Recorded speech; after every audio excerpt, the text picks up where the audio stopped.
நமது மீட்பரும் இரட்சகருமாகிய இயேசு கிறிஸ்துவின் கிருபையும் இரக்கமும் உங்கள் அனைவரோடும் இருக்கட்டும். வாசிப்போம் ரோமர்ல 12ஆம் அதிகாரம் வசனம் 2. ரோமன்ஸ் 12:2.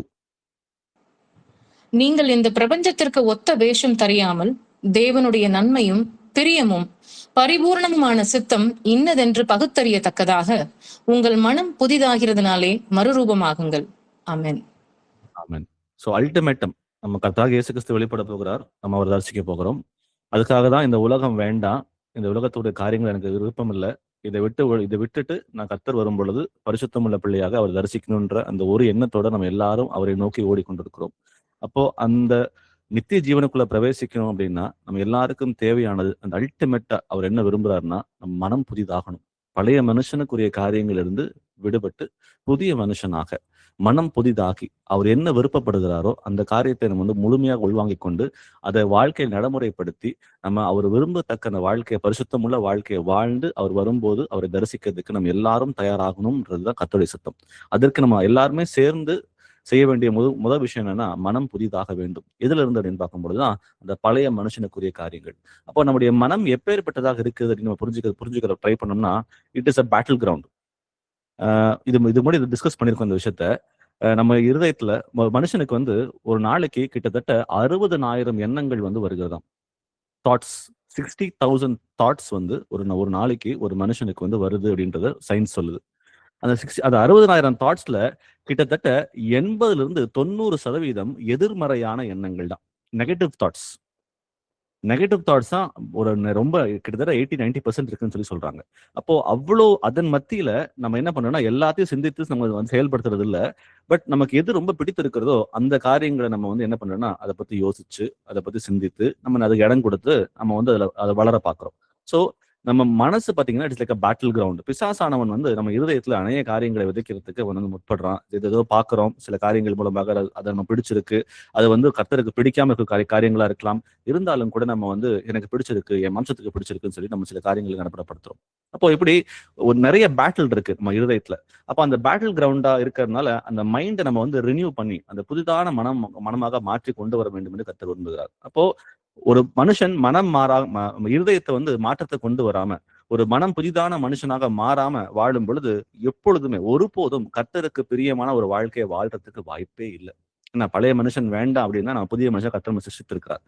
புதிய மனுஷனாக நம்ம மாற்றம் வந்த பிறகு கூட இன்னும் பழைய காரியங்களை வைத்துக் கொண்டிருந்தோமே ஆனால் ஒருபோதும் கர்த்தருக்கு பிரியமான வாழ்க்கை நம்மளால வாழவே முடியாது. அப்ப இந்த மைண்ட் ரினியூவல், அதாவது இந்த மனம் புதிதாக்கக்கூடிய காரியங்கள் என்ன அப்படி எப்படி வருதுன்னு பார்க்கும் பொழுது அது இட் இஸ் அ ப்ராசஸ். ஒரு நாள் நடக்கக்கூடிய விஷயங்கள் அல்ல. தினந்தோறும் நமக்கு வந்து கர்த்தருக்கு பிரியமில்லாம என் வாழ்க்கையில என்ன இருக்குன்னு சொல்லி நம்ம ஒவ்வொரு நாளும் தேடி ஆராய்ந்து அதை கண்டுபிடித்து அதை மாற்றத்தை வந்து உள்ள கொண்டு வந்து பரிசுத்தமா இருக்கிற நாம் மேலும் பரிசுத்தமாக வேண்டும் என்று கர்த்தர் விரும்புகிறார். அப்போ அந்த மாற்றம்னா என்ன, அது எப்படி கொண்டு வர்றது அப்படின்னு பார்க்கும்பொழுது உள்ள இருந்து வெளியே நம்ம உள்ள வந்து எதெல்லாம் கர்த்தருக்கு விரோதமாக இருக்குதுன்றத முதல்ல கண்டுபிடிக்கணும். கண்டுபிடிச்சு அது முற்றிலுமாக நம் வாழ்க்கையிலிருந்து தூக்கி எறிஞ்சு வெளியே போட்டுட்டு அவர் என்ன விரும்புகிறாரோ அதை உள்ள கொண்டு வரணும். அதான் முழுமையான மனமாற்றம். அதுதான் கர்த்தர் விரும்புகிறதாக இருக்கிறது. அப்போ இன்னைக்கு நம்ம வந்து இதை குறித்து நம்ம தியானிச்சு பார்ப்போம். இப்ப நான் எப்படி இருந்துட்டு இருக்கிறேன், நான் எந்தெந்த காரியங்களை மனம் மாற வேண்டியது இருக்கு அப்படின்ற காரியங்களை நம்ம ஒன்னொன்னு பார்த்து புரிஞ்சுக்கலாம். முதல்ல என்னால ஏன் மனம் மாற முடியல அப்படின்னு சொல்லி நம்ம தியானிக்கு பார்க்கும் பொழுது சில பிரச்சனைகள் நமக்குள்ள இருக்குது. அது என்னன்னா இந்த உலகத்தோடைய தாக்கங்கள் நமக்கு நிறைய இருக்கும். இந்த சோசியல் மீடியா, என்டர்டெயின்மெண்ட், அப்புறம் இந்த நம்ம சுத்தி இருக்கிற ஜனங்கள் இருக்காங்க பாத்தீங்களா அவங்க. அது மட்டும் இல்லாம நம்முடைய சுபாவ குணமே, நம்ம பிறந்ததுல இருந்து இன்னைக்கு வரைக்கும் நம்ம ரத்தத்துல ஊறி போன சில காரியங்கள் இருக்கும். அந்த சுபாவ குணங்களே நம்ம வந்து இன்னும் மாறாம அது கண்டு கூட பிடிக்காம இது கர்த்தருக்கு பிரியமா இருக்குமா பிரியமா இருக்காதான்னு சொல்லிட்டு அதை நிதானித்து கூட பார்க்காம அதோட சேர்ந்து வாழ்ந்து கொண்டே இருப்போம். இன்னொரு பெரிய பிரச்சனை என்னன்னா மனம் மாறி வந்திருப்போம், ஆனா ரொம்ப நாளா நான் வந்து இதுலயே இருக்கிறேனே அப்படின்னு ஒரு ஸ்பிரிச்சுவல் ஃபெட்டிங். நான் ரொம்ப வந்து ஒரு மாதிரி தளர்ந்து போன ஒரு சூழ்நிலை, ரொம்ப நாளா இது இருக்குன்னா எவ்வளவுதான் நான் மனம் மாறுறது அப்படின்ற அந்த மாதிரி ஒரு எண்ணங்கள். அது மட்டும் இல்லாம இன்னொரு பெரிய பிரச்சனைன்னு பார்க்கும் பொழுது நான் வந்து மனம் மாறி வந்தேன்னா என்னை சுத்தி இருக்கிறவங்க எல்லாரும் என்னை வந்து ரொம்ப கிண்டல் பண்ணுவாங்க, என்னை கிரிட்டிசைஸ் பண்ணுவாங்க, என்னை வந்து தனிமைப்படுத்திடுவாங்க, அவங்களுடைய வாழ்க்கையில வந்து எனக்கு இடம் இல்லாம போயிருன்னு சொல்லிட்டு நம்ம என்ன பண்றோம், மற்றவர்களை பார்த்து கூட மன மாற்றம் வராம நம்ம தடைகள் செய்து கொண்டிருக்கிறோம். ஸோ இன்னைக்கு நம்ம அது எல்லாத்தையும் விட்டுட்டு கர்த்தர் என்ன விரும்புகிறார்ன்ற காரியத்தை நம்ம ஒண்ணுன்னா பார்ப்போம். முதல்ல இன்னைக்கு நம்ம பார்க்க போற தலைப்பு என்னன்னா இந்த உலகத்தின் பிணைப்பிலிருந்து நாம் எல்லாரும் விடுபட வேண்டும். இது முதல்ல நம்ம வந்து புரிஞ்சுக்க வேண்டிய காரியம். இந்த உலகத்துக்கும் நமக்கும் சம்பந்தமே இல்லை. இந்த உலகத்துக்குரிய காரியங்களை முற்றிலுமாக வெறுத்து ஒதுக்கிட்டு கர்த்தருக்கு பிரியமான காரியங்கள் நடப்பிக்கவே நம்ம எல்லாரும் அழைக்கப்பட்டிருக்கிறோம். ஆனாலும் அதை செய்ய முடியாம இருக்கிறதுக்கு ஒரு பெரிய பிரச்சனை என்னன்னா, இந்த உலகத்தின் தாக்கம் நமக்குள்ள எல்லாருக்குள்ளயும் இருக்குது. அந்த உலகத்துடைய தாக்கம் சொல்லி நம்ம பார்க்கும் பொழுது சில எக்ஸாம்பிள்ஸ் மட்டும் சொல்றேன். இந்த இந்த பணத்துக்குரிய காரியங்கள், நான் யார் அப்படின்ற அந்த ஒரு ஒரு செல்ஃப் வொர்த், நான் எப்பேற்பட்டவன் அப்படின்னு சொல்லி தன்னை குறித்து மேன்மை பாராட்டி நான் யாருன்றது மற்றவங்க ப்ரூவ் பண்ணிக்கிற விஷயங்கள். அடுத்தது பாத்தீங்கன்னா, இந்த சிகரெட் பிடிக்கிறது, இந்த வந்து ட்ரிங்க்ஸ் சாப்பிடுறது, இதெல்லாம் வந்து உலகத்துடைய தாக்கங்கள். அது செஞ்சாதான் சொசைட்டில எனக்கு ஒரு ஸ்டேட்டஸ் இருக்கும். அதை நான் செய்யாம போனேன்னா இந்த உலகத்தை நான் மதிக்க மாட்டாங்க அப்படின்னு சொல்லிட்டு பாத்தீங்கன்னா, இந்த காரியங்களுக்கு வந்து இடம் கொடுக்கறது. இதெல்லாம் உலக தாக்கங்கள் தான். இதெல்லாம் தப்புன்னு கர்த்தர் சொல்லுறாரு, நமக்கு தெரியும். ஆனாலும் கூட இதை நான் செய்யாம போனேன் அப்படின்னா உலகம் வந்து என்னை வெறுத்துரும் அப்படின்னு சொல்லிட்டு சில காரியங்களுக்கு வந்து நம்ம என்ன உடன்படுறோன்றதை நம்ம புரிஞ்சுக்கிறோம். அடுத்ததான் இன்னொன்று விஷயம் பாத்தீங்கன்னா, ஒரு கரியர். நம்ம எல்லாரும் வந்து வேலை பார்க்குறோம். வேலை பார்த்துட்டு நம்ம வந்து வாழ்க்கையில முன்னேறணும் அப்படின்னு பார்த்துட்டு அதே சிந்தனையில இருந்து கொண்டு கர்த்தருக்கு முக்கியத்துவமே கொடுக்காம அதே நோக்கமாக இருந்து வாழ்க்கையை ஓட்டுறாங்க பாத்தீங்களா, அதுவும் கூட இந்த உலகத்தின் பிணைப்புக்குரிய காரியங்களாக இருக்குது. எல்லாவற்றிலும் வந்து விடுபட்டு நம்ம வெளிவரணும்னு சொல்லி கர்த்தர் விரும்புகிறார். அப்போ ரொம்ப முக்கியமா, நான் மனம் மாறி வந்துட்டேன். ஆனா எனக்கு வாசிச்சோம் ரோமர் 12:2, உங்கள் மனம் புதிதாக இருந்தாலே நீங்கள் மறுரூபமாகுங்கள். அப்ப நான் மறுரூபமாக்கிட்டேன்னா இந்த உலகம் என்னை வெறுத்துரும், என்னை ஒதுக்கிடும்ன்ற அந்த பயத்தினாலே அநேகம் பேர் நம்ம மாற்றத்துக்கு கொண்டு வராம இருக்கிறோம். உலகத்தோட பிணைப்பிலே வாழ்ந்து கொண்டிருந்தேனால் நம்ம ஒருபோதும் கர்த்தருக்கு பிரியமாக இருக்கிறது கூடாத காரியம் என்பதை நம்ம பார்க்கிறோம். வாசிப்போம். 1 யோவான் 2ஆம் அதிகாரம் வசனம் 15 முதல் 16 வரை. 1 John 2:15-16. உலகத்திலும் உலகத்தில் உள்ளவைகளிலும் அன்பு கூறாதிருங்கள். ஒருவன் உலகத்தில் அன்பு கூர்ந்தால் அவனிடத்தில் பிதாவின் அன்பு இல்லை. ஏனெனில் மாம்சத்தின் இச்சையும் கண்களின் இச்சையும் ஜீவனத்தின் பெருமையும் ஆகிய உலகத்தில் உள்ளவைகள் எல்லாம் பிதாவினால் உண்டானவைகள் அல்ல, அவைகள் உலகத்தினால் உண்டானவைகள். ஆமென். ஆமென். அப்போ இந்த உலகத்தோட ஒத்து வாழணும்னு முடிவு பண்ணதுக்கு அப்புறம் நம்முடைய இருதயம் ஒருபோதும் கர்த்தரோடு இருக்க போறதே அல்ல. அப்ப எந்தெந்த காரியங்கள்ல என் இருதயம் வந்து இந்த உலகத்தோட ஒத்து இருக்கு அப்படின்னு சொல்லி கண்டுபிடிப்பதற்காகவே இந்த வசனம் 16 நமக்கு வந்து ரொம்ப ஒரு ஒரு ஐ ஓப்பனர் மாதிரி நமக்கு கர்த்தர் கொடுத்திருக்கிறார். அப்போ இந்த வசனம் என்ன சொல்லுதுன்னா, மாம்சத்தின் நிச்சயம் கண்களின் நிச்சயம் ஜீவனத்தின் பெருமையும் ஆகிய. அப்போ இந்த உலகத்துடைய இந்த அட்ராக்ஷன், இந்த உலகத்துடைய பிணைப்புல நம்ம வந்து யாரும் இருக்கக்கூடாதுன்னு கர்த்தர் விரும்புகிறார். ஒருவேளை நம்ம இருக்கிறோமா இல்லையா என்பதை இந்த 3 காரியங்களை நம்ம வந்து தியானிக்கும் பொழுது, அதை ஆராயும் பொழுது நம்மளால கண்டுபிடிச்ச முடியும். ஒரு எக்ஸாம்பிளுக்கு நான் சொல்றேன்.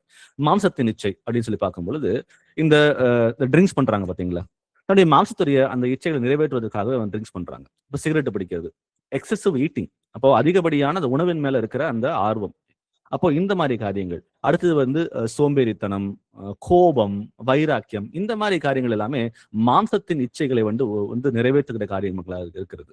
அடுத்தது கண்களின் இச்சை.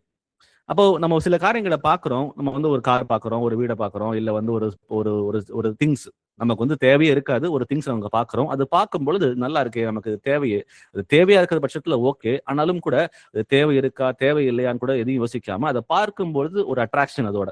அப்போ அதை பார்த்து நம்ம வந்து அதை ப்ரொசஸ் பண்ணிக்கணும்.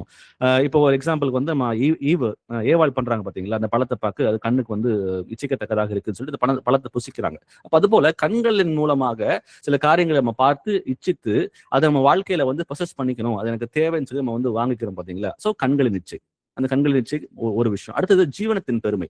நான் தான் சுப்பீரியரா இருக்கணும், எல்லாருக்கும் மேல நான் தான் இருக்கணும், எனக்கு கீழே தான் எல்லாருமே வந்து இருக்கணும். தனக்கு ஒண்ணுமே இல்லைன்னா கூட தன்னை குறித்து வந்து அதிகமாக மேன்மையாக பேசி தன்னை முன்னிலைப்படுத்திக்கிறது. ஸோ பாத்தீங்கன்னா சின்ன எக்ஸாம்பிள்ஸ் தான் இது. ஸோ மாம்சத்தின் இச்சை, கண்களின் இச்சை, ஜீவனத்தின் பெருமை, இது எல்லாமே உலகத்தில் உண்டானவைகள். இது பிதாவினால் உண்டானவைகள் அல்ல. இவைகள் எல்லாம் ஒளிந்துதான் போக போகிறதுன்றது பார்க்கிறோம். இந்த 3 பேட்டர்ன், இந்த வேர்ல்டி அட்ராக்ஷன்ஸ் உண்டு பண்ணுகிற இந்த 3 காரியங்கள் வந்து நம்ம நிதானிச்சு பாருங்க. இந்த உலகத்தில் இந்த பிணைப்பிலிருந்து விடுபட வேண்டும் என்றால் வசனத்தை வைத்து நம்ம ஆராய்ந்தா மட்டும்தான் நான் எந்த இடத்துல இருக்குன்றத நம்மளால கண்டுபிடிக்கவே முடியும். இப்போ இந்த 3 விஷயத்துல ஏதாவது ஒண்ணு நம்ம சூஸ் பண்ணா கூட, இப்ப 3மே இல்லைன்னு வச்சுக்கங்களேன், ஒண்ணு மாம்சத்தின் இச்சை இல்ல, கண்கள் இச்சை இல்ல, ஆனா ஜீவனத்தின் பெருமை இருக்குன்ற மாதிரி ஏதோ ஒரு காரியம், இந்த 3ல ஏதாவது ஒண்ணு இருந்தா கூட நம்மால கர்த்தருக்கு கீழ்ப்படிய முடியவே முடியாது. அப்ப நம்ம என்ன செய்யணும்? என் லைஃப்ல எனக்கு இருக்கிற ப்ரையாரிட்டிஸ், எனக்கு எது என் வாழ்க்கையில எனக்கு எது முக்கியத்துவமாக படுகிறது என்பதை நம்ம நிதானித்து பார்ப்போம். நிதானித்து பார்த்து ஒரு ரீஅலைன் பண்ணுங்க, ஒரு ரீஆர்டர் பண்ணுங்க. இதுதான் எனக்கு இது எனக்கு தேவை, இது எனக்கு தேவையில்லை. வசனத்துல இது சொல்லிக் கொடுக்குறது நான் கீழ்ப்படிய போறேன், வசனத்தை இது சொல்லிக் கொடுக்கல, இது எனக்கு கர்த்தர் வேணாம்னு சொல்லியிருக்காரு, நான் இதை கீழ்ப்படிய மாட்டேன்னு சொல்லிட்டு நம்முடைய லைஃபோட ப்ரையாரிட்டிஸ் அதை வந்து ரீஆர்டர் பண்ணி நம்ம வந்தா மட்டும்தான் இந்த உலகத்தின் பிணைப்பு நம்மால விடுபட முடியும். முதல்ல வாசித்த வசனத்தை நமக்கு திரும்ப வாசிக்கிறேன். ரோமர் 12:2. இந்த பிரபஞ்சத்திற்கு ஒத்த வேஷம் தெரியாமலும் இந்த உலகத்திற்கிருந்து பிரிக்கப்பட்ட ஜனங்கள் தான் நம்ம எல்லாருமே. அப்போ இந்த உலகத்தாரை போல வாழ நம்ம யாரும் அழைக்கப்படவே இல்லை. அப்போ நம்ம உலகத்துக்கு ஒத்த வேஷம் தரிக்க கூடாது. தேவனுடைய நன்மையும் பிரியமும் பரிபூர்ணமான சித்தம் இன்னதென்று பகுத்தறியத்தக்கதாக உங்கள் மனம் புதிதாகிறதுனாலே நீங்கள் மறுரூபமாகுங்கள். நம்ம எல்லாரும் மறுரூபமாயே தீரணும். மறுரூபம் ஆனா மட்டும்தான் கர்த்தரை தரிசிக்க முடியும்.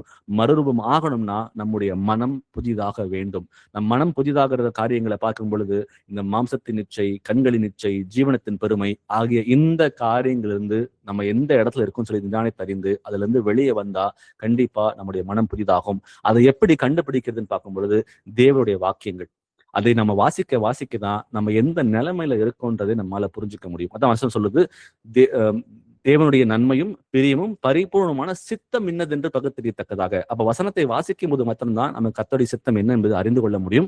அதை அறிந்து கொண்டு நம்ம வாழ்க்கை நடைமுறைப்படுத்த முடியும். அடுத்ததை வாசிப்போம்.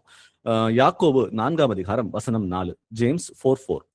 விபசாரரே, விபசாரிகளே, உலக சிநேகம் தேவனுக்கு விரோதமான பகை என்று அறியீர்களா? ஆகையால் உலகத்துக்கு சிநேகிதனாய் இருக்க விரும்புகிறவன் தேவனுக்கு பகைஞனாகிறான். ஆமென். ஆமென். அப்போ ரொம்ப கடுமையான வார்த்தைகள், நம்ம யாரும் பயன்படுத்தாத வார்த்தைகளை வந்து கர்த்தர் இந்த இடத்துல சொல்லியிருக்கிறாரு. அவர் யாரை பார்த்து சொல்றாருன்னா, யாராவது இந்த உலகத்தோட ஐக்கியப்பட்டு இருக்கிறவங்களை பத்தி தான் இங்க பேசப்படுகிறது. விபச்சாரிகளே. தேவனை அறிந்தும் கூட, எல்லாம் தெரியும், கர்த்தருக்கு கீழ்ப்படிந்து விவரம் புரிஞ்சும் கூட கர்த்தருக்கு கீழ்ப்படியாம அவரை விட்டு பிரிந்து போகிற ஜனங்களை பார்த்து அவர் சொல்லுகிறார், விபச்சாரிகளே, உலக சிநேகம் தேவனுக்கு விரோதமான பகை என்று அறியீர்களா? ஆகையால் உலகத்திற்கு சிநேகிதனாய் இருக்க விரும்புகிறவன் தேவனுக்கு பகைஞனாய் இருக்கிறான். அப்ப நான் தேவனையும் உலகத்தையும் திருப்திப்படுத்த முடியவே முடியாது. We can't be loyal to two people. நான் ஒண்ணு கர்த்தருக்கு பிரியமா நடக்கணும், இல்ல உலகத்துக்கு பிரியமா நடக்கணும். இரண்டு எஜமான்களுக்கு நம்மளால ஊழியம் செய்ய முடியவே முடியாது. அப்போ நான் வந்து இந்த உலகத்துக்குரிய காரியங்களை விட்டு ஒதுக்கி கர்த்தருக்கு பிரியமானவனாக என்னுடைய உறவு, நம்முடைய உறவு வந்து தேவனோட நன்மை நல்லா இருக்கணும். அதுதான் அவரும் விரும்புகிறார். ஏதோ வரோம், ஒரு வசனம் படிக்கிறோம், ஜெபம் பண்றோம், அத்தோடு இல்லாம நம்ம வந்து நிறைய நேரம் அவரோடு செலவிட்டு அவரை வந்து நம்முடைய உறவை அவரோட வளர்த்து கொள்ள வேண்டும் தான் அவர் விரும்புகிறார். அப்போ நம்ம வந்து தேவனுக்கு பகைஞனா இருக்க நம்ம யாரும் அழைக்கப்படலை அப்படின்னா, நான் உலகத்துக்கு சிநேகிதனாக இல்லாமல் அவருக்கு எது விரும்புகிற காரியமாக இருக்கிறது என்று புரிந்து கொண்டு அதை நடப்பிக்க நம்ம வந்து நடப்பிக்கணும்னு சொல்லி அவர் விரும்புகிறார். வாசிப்போம் அடுத்ததா கொலோசியர்ல 3:2 வசனம் 2. கொலோசியன்ஸ் 3:2. பூமியில் உள்ளவைகளை அல்ல, மேலானவைகளே நாடுங்கள். ஆமென். ஆமென். சோ இது ஒரு பிராக்டிக்கலா ஒரு இன்ஸ்ட்ரக்ஷன். இந்த வசனம் நம்ம எப்படி வாழணும், நம்ம எதை நோக்கி போகணும் அப்படின்றத ரொம்ப எளிமையா 2 வார்த்தையில கர்த்தர் வந்து இந்த இடத்துல நம்ம கொடுத்திருக்கிறார். இந்த பூமிக்குரிய காரியங்களை ஒருபோதும் நோக்கி ஓடாதீங்க. நீங்க பண்ண வேண்டியது எல்லாமே மேலான காரியங்களை நோக்கி மட்டும் ஓடுங்க. ஏன்னா நம்முடைய வாழ்க்கை வந்து எப்படி ஷேப் ஆகுதுன்றத நம்ம என்ன எண்ணங்களை உள்ள கொடுக்குறோமோ அதை பொறுத்துதான் இருக்கு. நம்ம எதை யோசிக்கிறோம், நம்ம எந்த காரியங்களை யோசிக்கிறோமோ அதன் வெளிப்பாடு தான் நம்முடைய லைஃப் ஸ்டைல், நம்முடைய வாழ்க்கை முறை அப்படிதான் இருக்கும். அப்போ நான் பூமிக்குரிய காரியங்களையே யோசித்து கொண்டிருந்தேன்னா என் லைஃப் ஸ்டைல், என்னுடைய வாழ்க்கை முறை வந்து இந்த பூமிக்குரிய காரியங்களை நோக்கி தான் இருக்குமே தவிர கர்த்தரை நோக்கி ஒருபோதும் இருக்கவே இருக்காது. அப்போ நான் கர்த்தரை நோக்கி உள்ள மகனாக மேலான காரியங்களை நோக்கி நடக்க ஆரம்பிச்சேன்னா என் வாழ்க்கை முறை வந்து கர்த்தருக்கு பிரியமானதாக இருக்கும். அப்போ யோசிச்சு பாருங்க, நம்முடைய வாழ்க்கை முறை இன்னைக்கு எப்படி இருக்கு? ரொம்ப எளிமையா கண்டுபிடிச்சிடலாம். உங்க வாழ்க்கை முறை கர்த்தருக்கு உரியதாக இருக்கிறதா, இல்ல வந்து பூமிக்குரிய காரியங்களுக்கு அடுத்து இருக்கிறதா என்பதை நீங்க உட்கார்ந்தீங்கனாலே கண்டிப்பா உங்களால வந்து புரிஞ்சுக்க முடியும். ஏன்னா நம்ம வசனம் இப்ப யாக்கோபுல வாசிச்சு பாத்தீங்களா 4:4 அது சொல்றது போல, நான் உலகத்துக்கு சிநேகிதனா இருக்கிறேன்னா நான் தேவனுக்கு பகைஞனா இருக்கிறேன் என்பதை நீங்க ரொம்ப தெளிவாக இங்க சொல்லுகிறது. அப்போ திரும்ப உங்களுக்கு நீங்களே ஒரு ரிமைண்டர் கொடுங்க. நான் யாரை நோக்கி இருக்கிறேன்? நான் பூமிக்குரிய காரியங்களை நோக்கி இருக்கிறேனா, இல்ல மேலான காரியங்களை நோக்கி இருக்கிறேனா அப்படின்றத ரிப்பீட்டடா ஒரு நாளைக்கு மல்டிபிள் டைம்ஸ் ரெப்பிட்டேட்டிவா நான் யாரை நோக்கி இருக்கிறேன், என் சிந்தனைகள் எப்படி இருக்கிறது. ஏன்னா நம்ம என்ன எண்ணங்களுக்கு இடம் கொடுக்கிறோம். ஆரம்பத்துல பார்த்தோம் பாத்தீங்களா, 60,000 சிந்தனைகள், அதுல 80-90% வந்து எதிர்மறையான சிந்தனைகள். அந்த எதிர்மறையான சிந்தனைகளை வைத்துதான் நம்ம வந்து அந்த பேட்டில் ஃபீல்டு நான் சொன்னேன் ஆல்ரெடி. அப்போ நம்ம எந்த எண்ணங்களுக்கு இடம் கொடுக்கிறோம், இந்த உலகத்துக்குரிய எண்ணங்களை கூட கொடுக்கும் பொழுது நம் லைஃப் வந்து கர்த்தர் விரும்புகிறது போல அது ஒருபோதும் இருக்க போறதே இல்லை. அப்போ நம்ம பண்ண வேண்டியது வந்து ஆவிக்குரிய எண்ணங்களுக்கு இடம் கொடுங்க. இப்போ உலகத்துக்குரிய எண்ணங்கள் வரும் பொழுது அதை இயேசுவின் நாமத்துல கடிந்து கொள்ளுங்க. அது இல்ல, இந்த எண்ணங்களுக்கு நான் இடம் கொடுக்க கூடாது, இது கர்த்தருக்கு பிரியம் இல்லாதது, இதனுடைய பரிசுத்தத்தை குலைக்கிறது, இதை நான் இடம் கொடுக்க மாட்டேன்னு சொல்லிட்டு அந்த எண்ணங்கள் தோன்றும் பொழுதே அதை ரிஜெக்ட் பண்ண ஆரம்பிச்சோம்னா அது வளரவே வளராது. அதுக்கு இடம் கொடுத்து அதுக்கு தீனி போட்டு அதுக்கு வந்து நம்ம நல்லா யோசிச்சுட்டு அதை நடைமுறைப்படுத்த ஆரம்பிச்சோம்னா நம்ம வாழ்க்கை வந்து அதை ஏற்றது போல வாழ்க்கை மாற ஆரம்பிச்சிடும். சோ முளையிலேயே கிள்ளி எரின்னு சொல்றாங்க பாத்தீங்களா, அது போல அந்த எண்ணம் தோன்றுகிற அந்த நேரம் வரும் பொழுதே இது வந்து கர்த்தருக்கு பிரியமில்லாதது, இயேசுவின் நாமத்தை சொல்றேன், இந்த எண்ணங்களை கொண்டு வர அசுத்தாவியே சாத்தானே என்னை விட்டு வெளியே போ அப்படின்னு சொல்லி கட்டளை கொடுக்கிற பிள்ளைகளாக, அதை ரிஜெக்ட் பண்ற பிள்ளைகளாக மாறும் பொழுது நம்ம மேலான காரியங்களை நோக்கி இருக்கிறதுக்கு அது ஏதுவாக இருக்கும். வாசிப்போம் எபேசியர்ல 5ஆம் அதிகாரம் வசனம் 11. எபிசியன்ஸ் 5:11. கனியற்ற அந்தகார கிரியைகளுக்கு உடன்படாமல் அவைகளை கடிந்து கொள்ளுங்கள். ஆமென். ஆமென். ஸோ பெரும்பாலும் நம்ம என்ன பண்றோம்னா, நம்ம சொந்தக்காரங்க, நண்பர்கள் அவங்களோட வந்து நம்ம இருக்கும் பொழுது சம்டைம்ஸ் என்ன பண்றோம், அவங்க வந்து ஒரு தவறான ஒரு கர்த்தருக்கு விரோதமான ஏதோ ஒரு விஷயத்த அவங்க செய்யறாங்க. நமக்கு அது தப்புன்னு தெரியும். தெரிஞ்சு நம்ம என்ன பண்ணுவோம்னா அவங்களோட சேர்ந்து சிரிச்சுக்கிட்டோ இல்ல அவங்களுக்கு வந்து தவறு செய்யும் பொழுது அவங்களுக்கு வந்து தவறுன்னு சொல்லி சொல்லாமலோ நம்ம என்ன பண்றோம்னா ஒரு காம்ப்ரமைஸ்டான ஒரு ஸ்டேட்ல நம்ம அப்படியே அது கண்டும் காணாம அப்படியே நம்ம இருந்துடுறோம். அது தவறு என்று கர்த்தர் சொல்லுகிறார். ஏன்னா அந்த மாதிரி விஷயங்கள் வந்து கனியற்ற அந்தகார கிரியை அப்படின்னு சொல்லி பாக்குறோம். அதெல்லாம் வேணாம் அப்படின்னு நம்ம வெளியே வந்தோம். அப்போ ஒரு சபையில நம்ம வந்து கூடியிருக்கும் பொழுது யாராவது வந்து கர்த்தருக்கு விரோதமான காரியங்களை வந்து பேச வரும் பொழுது அதை கண்டும் காணாம இருக்கிறது வந்து தவறு என்பதை இந்த வார்த்தைகள் நம்ம சொல்லுகிறது. ஏனென்றால் கனியற்ற அந்தகார கிரிகளுக்கு உடன்படாமல் அவைகளை கடிந்து கொள்ளுங்கள். அப்ப இங்கிலீஷ்ல படிச்சோம்னா எக்ஸ்போஸ் தெம் அப்படின்னு சொல்லி போட்டது. எக்ஸ்போஸ் தெம் அப்படின்றது வந்து அவங்களுக்கு வந்து தவறு செய்யறாங்கன்னு நம்ம தெரிந்தும் கூட அவர்கள் செய்யற காரியங்கள் தவறு என்று அவங்களுக்கு சொல்லாமலேயே அதோட நம்ம இருக்கிறோம் பாத்தீங்களா, எக்ஸ்போஸ் பண்ணாம அவங்க செய்த தவறுகளை அது தப்பு என்றதை இங்க புரிஞ்சுக்கிறோம். அப்போ நம்ம பேசணும், இது தப்பு, இது கர்த்தருக்கு விரோதமாக இருக்கிறது, இது சரியில்லை அப்படின்னு சொல்லிட்டு அவங்களுக்கு அன்போடு சொல்லி கொடுக்க வேண்டிய நிலைமையில நம்ம எல்லாரும் இருக்கிறோம். என்னன்றா நம்மை பார்க்கும் பொழுதுதான் தேவன் என்பவர் ஜீவனுள்ளதாக இருக்கிறார் என்பதை மற்றவங்க தெரிஞ்சுக்கவே முடியும். ஏன்னா நம்ம தான் ரிஃப்ளெக்ஷன் ஆஃப் காட். நம்ம தேவன் வந்து பூமியில இருக்கிறார் அப்படின்றத நம்ம மூலமா தான் ஜனங்களுக்கு போய் தெரிய வரும். அப்போ நாமே கூட அதை வந்து அந்தகார கிரிகளுக்கு உடன்பட்டு அது தெரிஞ்சும் தெரியாமலும் அமைதியாக இருந்தோமேனால் அப்போ தேவனுடைய நாமம் எப்படி அவங்களுக்கு போய் சேரும், தேவன் யார் என்பதை அவங்க எப்படி புரிஞ்சுக்குவாங்க? அப்போ நம்ம அவங்க தவறு செய்யும் பொழுது சகோதரனே சகோதரியே இது தவறாக இருக்கிறது, இதை நீங்க செய்யக்கூடாது அப்படின்னு சொல்லிட்டு நம்ம வந்து அவர்களுக்கு வந்து தன்மையோட அமைதியிலுள்ள ஒரு ஆவியோடு அவங்களுக்கு நம்ம புத்தி சொல்லும் பொழுது அது நம்மையும் நாம் காப்பாற்றிக் கொள்ளுகிறோம், அது மாத்திரமல்ல அவர்களையும் நல்வழிப்படுத்துகிறோம். அதனால சொல்றாரு இந்த இடத்துல அவைகளை கடிந்து கொள்ளுங்கள். ஸோ எக்ஸ்போஸ் தெம் அப்படின்னு சொல்லிட்டு இந்த இடத்துல அவங்க காட்டுது. எக்ஸ்போஸ் தெம் வந்து அவங்களை பகிரங்கமா அவமானப்படுத்த சொல்லி கத்த சொல்லல, ஸ்பெசிபிக்கா அவங்களோட உட்காந்து பேசி இது நீங்க பேசுறது தப்பு, நீங்க சொல்லக்கூடாது இந்த மாதிரி அப்படின்னு சொல்லிட்டு அவங்க சொல்லும் பொழுது அவர்களும் வந்து மனமாற்றம் அடைவதற்கு அது ஏதுவாக இருக்கும். வாசிப்போம் மத்தேயு 6ஆம் அதிகாரம் வசனம் 24. மேத்யூ 6:24. 2 எஜமான்களுக்கு ஊழியம் செய்ய ஒருவனாலும் கூடாது. ஒருவனை பகைத்து மற்றவனை சிநேகிப்பான், அல்லது ஒருவனை பற்றி கொண்டு மற்றவனை அசட்டை பண்ணுவான். தேவனுக்கும் உலக பொருளுக்கும் ஊழியம் செய்ய உங்களால் கூடாது. ஆமென். ஆமென். சோ இருமனம் உள்ளவன் எதையும் பெறமாட்டான், அவன் வழிகளில் எல்லாம் நிலையற்றவனாக இருக்கான்னு சொல்லி நம்ம வாசிக்கிறோம். அதுபோல 2 எஜமான்களுக்கு நம்மால ஊழியம் செய்ய முடியவே முடியாது. நான் இங்கேயும் செய்யறேன் அங்கேயும் இருக்குன்னு சொல்லிட்டு நம்மால செய்ய முடியாது. நம்ம அப்படி பண்றோம்னா நம்மை நாமே வஞ்சித்து கொண்டிருக்கிறோம்ன்றதுதான் இங்க வந்து புரிஞ்சுக்க முடிகிறது. அப்ப ஒரே மனம், நான் கர்த்தரை மாத்திரம் தான் சேவிப்பேன். இப்ப யோசா சொல்றது போல நானும் என் வீட்டாரும் கர்த்தரையே சேவிப்போம் அப்படின்ற அந்த முடிவு எடுத்த பிறகு அப்போ இந்த கனியற்ற அந்தகார கிரியைகளுக்கு இந்த உலகத்துக்கு ஒத்த விஷம் தெரியாமல் நம்ம வந்து பிரித்தெடுக்கப்பட்ட ஜனமாக நான் கர்த்தருக்கு மாத்திரமே ஊழியம் செய்வேன்ற அந்த டிசிஷன் நம்ம எல்லாரும் வந்து எடுக்கணும். நம்ம முன்னாடி எடுத்திருக்கிறோம். எடுத்த அப்புறம் கூட இன்னமும் கூட நம்ம வந்து பழைய காரியங்களுக்கு இடம் கொடுத்திருக்கிறோமா என்பதை நிதானித்து பார்ப்போம். நம்ம வந்து மனம் மாறி இருக்கிறது ரொம்ப நல்லது. ஒருவேளை மனம் மாறாம இருந்தோம்னா இன்னைக்கு வந்து நம்ம எல்லாரும் அந்த மனம் மாற்றத்துக்குள்ள கர்த்தர் நம்ம ஒவ்வொருவரையும் அழைக்கிறார். ஏன்னா நம்ம யாருக்கு ஊழியம் செய்கிறோம் என்பதை நம்ம புரிந்து கொள்வது நம்ம எடுக்கிற முடிவுகளை பொறுத்துதான் இருக்கு. எனக்கு யாருக்கு பிடிச்சிருக்கு, எனக்கு நான் வந்து உலகத்துக்குரிய காரியங்கள் பிடித்திருக்கிறதா, இல்ல பிசாசுக்குரிய காரியங்கள் பிடித்திருக்கிறதா, இல்ல வந்து ஆண்டவருக்குரிய காரியங்கள் பிடித்திருக்கிறதா, அப்ப நான் எதை நோக்கி ஓடிக்கொண்டிருக்கிறேன், அப்ப நான் யாருக்கு ஊழியம் புரிகிறேன் என்பதை கேள்வியை நம்ம ஒவ்வொருவரும் கேட்டு பார்ப்போம். அப்போ பெரும்பாலும் நம்ம எல்லாரும் தப்பிச்சு வந்திருப்போம். 90% தப்பிச்சு வந்திருப்போம். நமக்கு தெரியாது, பெர்சன்டேஜ் நான் சொல்ல வரல. Maybe depends on person to person. அப்போ நம்ம எல்லாரும் ஒவ்வொரு நிலையில வந்து மாற்றம் அடைந்து வந்திருப்போம். ஆனால் நம்ம போக வேண்டிய தூரம் இன்னும் நிறைய இருக்கத்தான் செய்கிறது. அது என்னவென்று கண்டுபிடித்து உண்மையாகவே நான் யாருக்கு ஊழியம் செய்ய என்பதை நிதானித்து பார்ப்போம். வாசிப்போம் 2 கொரிந்தியர்ல 6ஆம் அதிகாரம் வசனம் 17. 2 Corinthians 6:17. ஆனபடியினால் நீங்கள் அவர்கள் நடுவில் இருந்து புறப்பட்டு பிரிந்து போய் அசுத்தமானதை தொடாதிருங்கள் என்று கர்த்தர் சொல்லுகிறார். ஆமென். ஆமென். அப்போ நான் இந்த வார்த்தைகளும் பாத்தீங்கன்னா நீங்கள் அவர்கள் நடுவில் இருந்து புறப்பட்டு பிரிந்து போய் அப்படின்னு பாக்குறோம். அப்ப இந்த செப்பரேட் யுவர் செல்ஃப், இந்த உலகத்துக்குரிய இந்த காரியங்கள் வந்து முழுமையாக விடுபட்டு அந்த அந்தகார கிரிகளுக்கு இடம் கொடுக்காம தேவனுக்கு விரோதமாக இருக்கிற காரியங்களை நம்ம வந்து யோசிக்காம அதை செயல்படாம முற்றிலுமாக அதுல இருந்து நீங்களாக வேண்டும் என்று பார்க்கிறோம். இதேதான் ஏசாயா 52:11 சொல்லுகிறது. புறப்பட்டு போங்கள், அவங்களை விட்டு போங்க அப்படின்னு சொல்லிட்டு ஆண்டவர் அங்கேயும் சொல்றாரு. அப்போ நீங்கள் அவர்கள் நடுவில் இருந்து புறப்பட்டு போய் அசுத்தமானதை தொடாதிருங்கள் என்று கர்த்தர் உங்களுக்கு சொல்லுகிறார். அப்போ இன்னைக்கு ஒண்ணு பண்ணலாம்.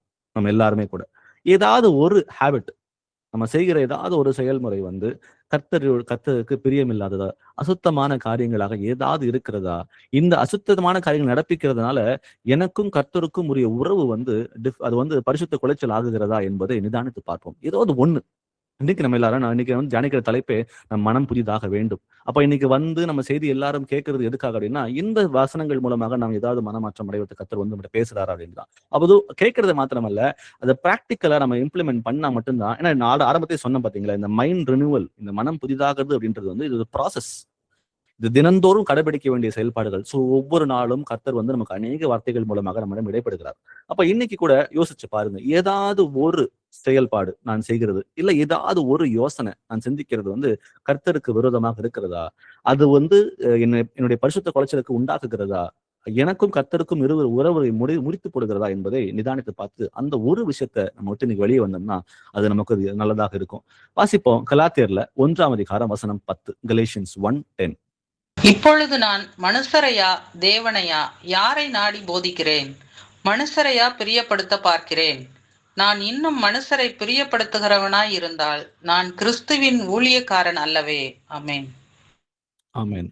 அப்போ நான் மனுஷனை பிரியப்படுத்த கூடாது. ஏன்னா உலகத்தின் பிணைப்பில் நான் இருந்தேன்னா கண்டிப்பா நான் என்ன பண்ணுவேன், என்ன கூட இருக்கிற எல்லாரையும் வந்து நான் ப்ளீஸ் பண்ண நான் ட்ரை பண்ணுவேன். அப்ப நான் மத்தவங்களை ப்ளீஸ் பண்ண பிரியப்படுத்த பார்க்கும் பொழுது என்ன நடக்குதுன்னா, கண்டிப்பா நான் தேவனுக்கு கீழ்ப்படிய முடியாது. அப்ப தேவனுக்கு கீழ்ப்படிய முடியாம போகிறதுக்கு என்ன பண்ணுவேன்னா, வசனத்தை காம்ப்ரமைஸ் பண்ணுவேன். அப்போ இதுதான் ஸ்டெப் பை ஸ்டெப் பாத்தீங்கன்னா, அந்த ஒரு இச்சையின் மூலமாகவோ ஏதோ ஒரு காம்ப்ரமைஸ் மூலமாகவோ அல்டிமேட்டா நான் கர்த்தருக்கு கீழ்ப்படியாம தான் நான் போகிறேன்றதை புரிஞ்சுக்க முடியுது. அப்போ என்னுடைய வாழ்க்கை வந்து முழுமையாக தேவனுடைய வார்த்தையில் வந்து வேரூன்றப்பட்டதாக, நான் எதை செய்தாலும் அவருக்கு பிரியமானதாக மாத்திரம் செய்யணும். ஏன்னா மனுஷரை பிரியப்படுத்த பார்க்கும் பொழுது அவங்க சபிக்கப்பட்டவன் என்று கூட வாசிக்கிறோம் நம்ம. அப்போ நம்ம மனுஷனுக்கு பிரியப்படுத்தும் மாதிரி நடக்கும் பொழுது நான் காம்ப்ரமைஸ் பண்றேன், சாபத்துக்கு உள்ளாகிறேன். ஆனா கர்த்தருக்கு பிரியப்படுத்தும் பொழுது நமக்கு ஜீவனுக்கு தருகிறான்றது புரிஞ்சுக்க முடியுது. அப்போ நான் ஒரு முடிவு எடுக்கிறேன். இன்னைக்கு ஒண்ணு இல்ல, ஒரு யோசனை எனக்கு வருது, ஒரு முடிவு எடுக்கிறேன் அப்படின்னா அந்த முடிவோ அந்த யோசனையோ நம்ம வந்து கர்த்தருக்கு பிரியமான ஒரு யோசனையாக இருக்குமா, இந்த செயல்பாடு வந்து கர்த்தருக்கு பிரியமானதாக இருக்குமா என்பதை அதை செய்வதற்கு முன்பாகவே ஒரு நிமிஷம் நீங்க நிதானித்து பார்த்து வசனத்துக்கு வந்து நம்ம இருதயத்துல வந்து வசனங்கள் நிறைய கர்த்தர் கொடுத்திருக்காரு. அப்ப அபரிவிதமான வசனங்கள் நம்ம இதயத்துல இருக்கும் பொழுது ஆண்டோட கேட்கும்போது அவர் சொல்லுவார், சரிப்பா இது செய்யலாம், இது செய்ய வேண்டாம் அப்படின்னு நம்ம இதயத்துல ஒரு முழுமையான ஒரு சமாதானத்தை கற்றுக் கொடுக்க அவர் ரெடியா தான் இருக்கிறார். அப்போ மனுஷரை பிரியப்படுத்தக்கூடிய வாழ்க்கையை வாழாம எனக்கு மனுஷ அப்ரூவல் தேவையே இல்லை, எனக்கு தேவையெல்லாம் ஒரே ஒரு அப்ரூவல் மட்டும்தான். இதை நான் செஞ்சா எங்க அப்பா என் மேல பிரியமா இருப்பாரா இருக்க மாட்டாரா, அவருக்கு பிரியமா இருக்க மாட்டாருன்னா அதை நான் ஒருபோதும் செய்ய மாட்டேன்ற அந்த தீர்க்கமான முடிவுக்குள்ள நம்ம வரும்போது மட்டும்தான் இந்த உலகத்தின் பிணைப்பு நம்மால விடுபட முடியும். வாசிப்போம் 1 பேதுரு 2ஆம் அதிகாரம் வசனம் 9. 1 Peter 2:9. நீங்களோ உங்களை அந்தகாரத்தினின்று தம்முடைய ஆச்சரியமான ஒளியினிடத்திற்கு வரவழைத்தவருடைய புண்ணியங்களை அறிவிக்கும்படிக்கு தெரிந்து கொள்ளப்பட்ட சந்ததியாயும் ராஜரீகமான ஆசாரிய கூட்டமாயும் பரிசுத்த ஜாதியாயும் அவருக்கு சொந்தமான ஜனமாயும் இருக்கிறீர்கள். ஆமென். ஆமென். சோ முன்னே நாம் எல்லாரும் அந்தகாரத்தில் இருந்தோம், ஆனாலும் இன்றைக்கு நம்மை ஆச்சரியமான ஒளியிடத்திற்கு கர்த்தர் வரவழைத்திருக்கிறார். அவரை வரவழைத்தது மாத்திரம் இல்லாமல் நம் எல்லாருக்கும் ஒரு அழைப்பை கொடுத்திருக்கிறார். இந்த உலகத்துக்கு நம்ம வந்து ஒத்த விஷயம் தரிக்காம அவரை புரிந்து கொண்டு நம்ம வந்து நம் பாவங்கள், சாபங்கள், அக்கிரமங்கள் எல்லாவற்றையும் நீங்களாக்கி நம்மை சுத்திகரித்து பாவங்களை எல்லாம் மன்னித்து இன்றைக்கு கர்த்தர் சொல்றது போல அவர் கண்களுக்கு முன்பாக சத்தியத்தை வெளியே அறிவிப்பதற்கு அவர் சொல்றாரு, கர்த்தர் நம்மை உத்தமர் என்று எண்ணினபடியே. நம்ம அவர் கண்களுக்கு உத்தமனா இருக்கிறோமா? நம்ம பாவிகளாக நம்ம நினைச்சிட்டு இருக்கோம். ஆனா கர்த்தர் கண்களுக்கு முன்பாக நம்ம எல்லாரும் உத்தமமான பிள்ளைகளாக இருக்கிறோம். உத்தமனா இருக்கிறதுனாலதான் உங்களை என்னையும் சத்திய சுவிசேஷத்தை வெளியே அறிவிப்பதற்காக நம்மை அழைத்திருக்கிறார். அப்போ அவர் சொல்றாரு இந்த இடத்துல, நாம் ராஜரீகமான ஆசாரிய கூட்டம், பரிசுத்த ஜாதி, அவருக்கு சொந்தமான ஜனம் ஆக இருக்கிறோம். அப்போ நம்முடைய ஸ்டேட்டஸ், நம்ம ஸ்பெஷல் பீப்புள், இந்த உலகத்தாரை போல இல்ல, நம்ம பிரித்தெடுக்கப்பட்ட ஜனம் சொல்றோம். அப்ப நம்ம எல்லாருமே ஒரு ஸ்பெஷலான ஒரு பீப்புள். மற்ற இந்த உலகத்தாரை போல நம்ம யாருமே இல்லை. அப்போ பிரித்தெடுக்கப்பட்ட ஜனங்களுக்கு நமக்கு என்ன வேலைன்னா, அவருடைய புண்ணியங்களை அறிவிக்கும்படி தெரிந்து கொள்ளப்பட்ட சந்ததி அப்படின்னு பாக்குறோம். அப்போ special people have special roles. நம்ம சொல்றோம், நம்ம கர்த்தரால் தேர்ந்தெடுக்கப்பட்ட பிள்ளை, நம்ம சொல்றோம் நம்ம தனித்திருக்கிறோம், நமக்கு பாவங்கள் கழுவப்பட்டு நம்ம பரிசுத்தமாக இருக்கிறோம்னு சொல்லி அந்த ஸ்பெஷல் பெனிஃபிட்ஸ் இயேசுவின் ரத்தத்தின் மூலமாக எல்லாரும் சுதந்திரித்துக் கொண்டிருக்கிறோம். அப்போ அதை பெற்ற பிறகு நாம் மற்றவர்களை போல, இந்த இருளில் இருக்கிற இந்த ஜனங்களை போல வாழ்வதற்கு நம்ம அழைக்கப்படவே இல்லை. பிரித்தெடுக்கப்பட்ட ஜனம் பிரித்தெடுக்கப்பட்ட ஒரு வாழ்க்கை, ஒரு வித்தியாசமான ஒரு வாழ்க்கையை வாழவே நம்ம அழைக்கப்படுகிறோம் பார்க்கிறோம். அப்போ அது மாத்திரமல்ல, அடுத்ததா இந்த ஸ்பெஷல் ஸ்டேட்டஸ் உங்களுக்கும் எனக்கும் இந்த அங்கீகாரம் கர்த்தர் மூலமாக நமக்கு வந்திருக்கிறது. இதை பெற்ற பிறகு நாம் எப்படி வாழணுமாம்? மற்றவர்களுக்கு அவருடைய சத்தியத்தை வெளியே அறிவிக்கக்கூடிய, கர்த்தர் நம்முடைய வாழ்க்கையில நமக்கு செய்த அற்புதங்களை மற்றவர்களுக்கு போய் சொல்லி அவர்களை மனமாற்றத்துக்குள்ள கொண்டு வர வேண்டிய அந்த வாழ்க்கைக்குள்ள நாம் செல்லணும்னு பாக்குறோம். சம்டைம்ஸ் நினைப்போம், நம்ம வித்தியாசமா இருக்கிறோமே, வித்தியாசமா இருக்கும் பொழுது நமக்குள்ளே ஒரு யோசனை வரும், என்னடா நாங்க மற்றவங்களை போல நம்ம இல்லையே, வித்தியாசமா இருக்கிறோமே, நம்ம பலவீனமாயிட்டோமா, நம்ம இவங்களாம் எவ்வளவு வாழ்க்கையில சாதிக்கிறாங்களே, எவ்வளவு காரியங்களை செய்யறாங்க, என்னால செய்ய முடியலையே, நான் ரொம்ப வீக்கா இருக்கிறேனா அப்படின்ற மாதிரி எண்ணங்கள் கூட வரலாம். அந்த வீக்னஸ் டிஃப்ரெண்ட், நம்ம வித்தியாசமா இருக்கிறோம் அப்படின்றதுனால நம்ம வீக்கான ஜனங்கள் கிடையாது. நம்ம வித்தியாசமா இருக்கிறோம், நம்ம இயேசுவுக்கு ஒரு சாட்சியுள்ள ஒரு பிள்ளைகளாக வாழவே அழைக்கப்பட்டிருக்கிறோம். அது வித்தியாசமா இருக்கிறது ஒரு வீக்னஸ் கிடையவே கிடையாது, அது பலவீனம் இல்லவே இல்லை. ஆனா கர்த்தர் நம்மோட கூட இருக்கிறார். நம்ம பிரித்தெடுக்கப்பட்ட ஜனம்தான், ஸ்பெஷல் ஸ்டேட்டஸ் நமக்கு எல்லாருக்கும் இருக்கத்தான் செய்கிறது. அதை வைத்து கொண்டு நம்ம இயேசுவுக்கு ஜனங்களுக்கு முன்பாக நம்ம ஒரு சாட்சி உள்ள ஒரு வாழ்க்கையை வாழ, அதற்காகவே நம்ம பிரித்தெடுக்கப்பட்ட ஜனமாக இருக்கிறோம் என்ற அந்த உணர்வு நமக்கு வரணும். அது வரும் பொழுது இந்த உலகத்தின் பிணைப்பு, இந்த கூடிய காரியங்கள் எதுவுமே முக்கியம் இல்லாம நம்ம நோக்கி இருக்கிற வழி வேறையாக இருக்குன்றதை புரிஞ்சுக்கிறோம். வாசிக்கலாம் யோவான்ல 15ஆம் அதிகாரம் வசனம் 19. ஜான் 15:19. நீங்கள் உலகத்தாராய் இருந்தால் உலகம் தன்னுடையதை சிநேகித்திருக்கும். நீங்கள் உலகத்தாராய் இராதபடியினாலும் நான் உங்களை உலகத்திலிருந்து தெரிந்து கொண்டபடியினாலும் உலகம் உங்களை பகைக்கிறது. ஆமென். அப்போ நம்ம இயேசுவுக்கு அந்த உலகத்தின் பிணைப்பிலிருந்து விடுபட்டு நம்ம இயேசுக்கு வைராக்கியம் பாராட்டி அவருக்கு ஒரு பிரியமான ஒரு மகனாக மகளாக நான் அந்த பூமியில வாழும் பொழுது நமக்கு மிஞ்சுகிறது கடைசியில் என்னன்னா, இந்த இடத்துல பாக்குறோம், we should expect rejection. உலகம் நம்மை பகைக்காம போகிறதுக்கு வாய்ப்பே இல்லை. நம்ம எவ்வளவு கர்த்தருக்கு உண்மையா நடக்கிறோமோ அப்போ மற்றவங்க நம்மை பார்க்கும் பொழுது நம்ம ரிஜெக்ட் பண்ணுவாங்க, நம்ம சிநேகிக்க மாட்டாங்கன்றத முதல்ல நம்ம புரிஞ்சுக்கணும். ஏன்னா அவர்களிடம் அன்பை எதிர்பார்க்க நம்ம ஆரம்பிச்சிட்டோம்னா நம்ம சோர்ந்து போயிடுவோம். நம்ம அவங்களை நோக்கி நம்ம எதுவும் செய்யலை, இந்த உலகத்தாரை நோக்கி நம்ம அதை செய்யவே இல்லை. நான் செய்கிற காரியங்கள் அனைத்தும் எசப்பாக்கு இது பிரியமாக இருக்குமா, இது இருக்காதா, அவருக்கு திருப்திப்படுவாரா திருப்திப்பட மாட்டாரான்ற அவரை நோக்கி நம்ம ஓடும் பொழுது இந்த உலகத்தாருக்கு நம்ம பகைங்கனாய் தான் நம்ம படுவோம். அவர்கள் நம்ம அப்ரிஷியேட் பண்ண மாட்டாங்க, நம்மளை கிரிட்டிசைஸ் பண்ணுவாங்க, நம்மளை அவமானப்படுத்துவாங்க, நம்ம ஏளனமா நினைப்பாங்க.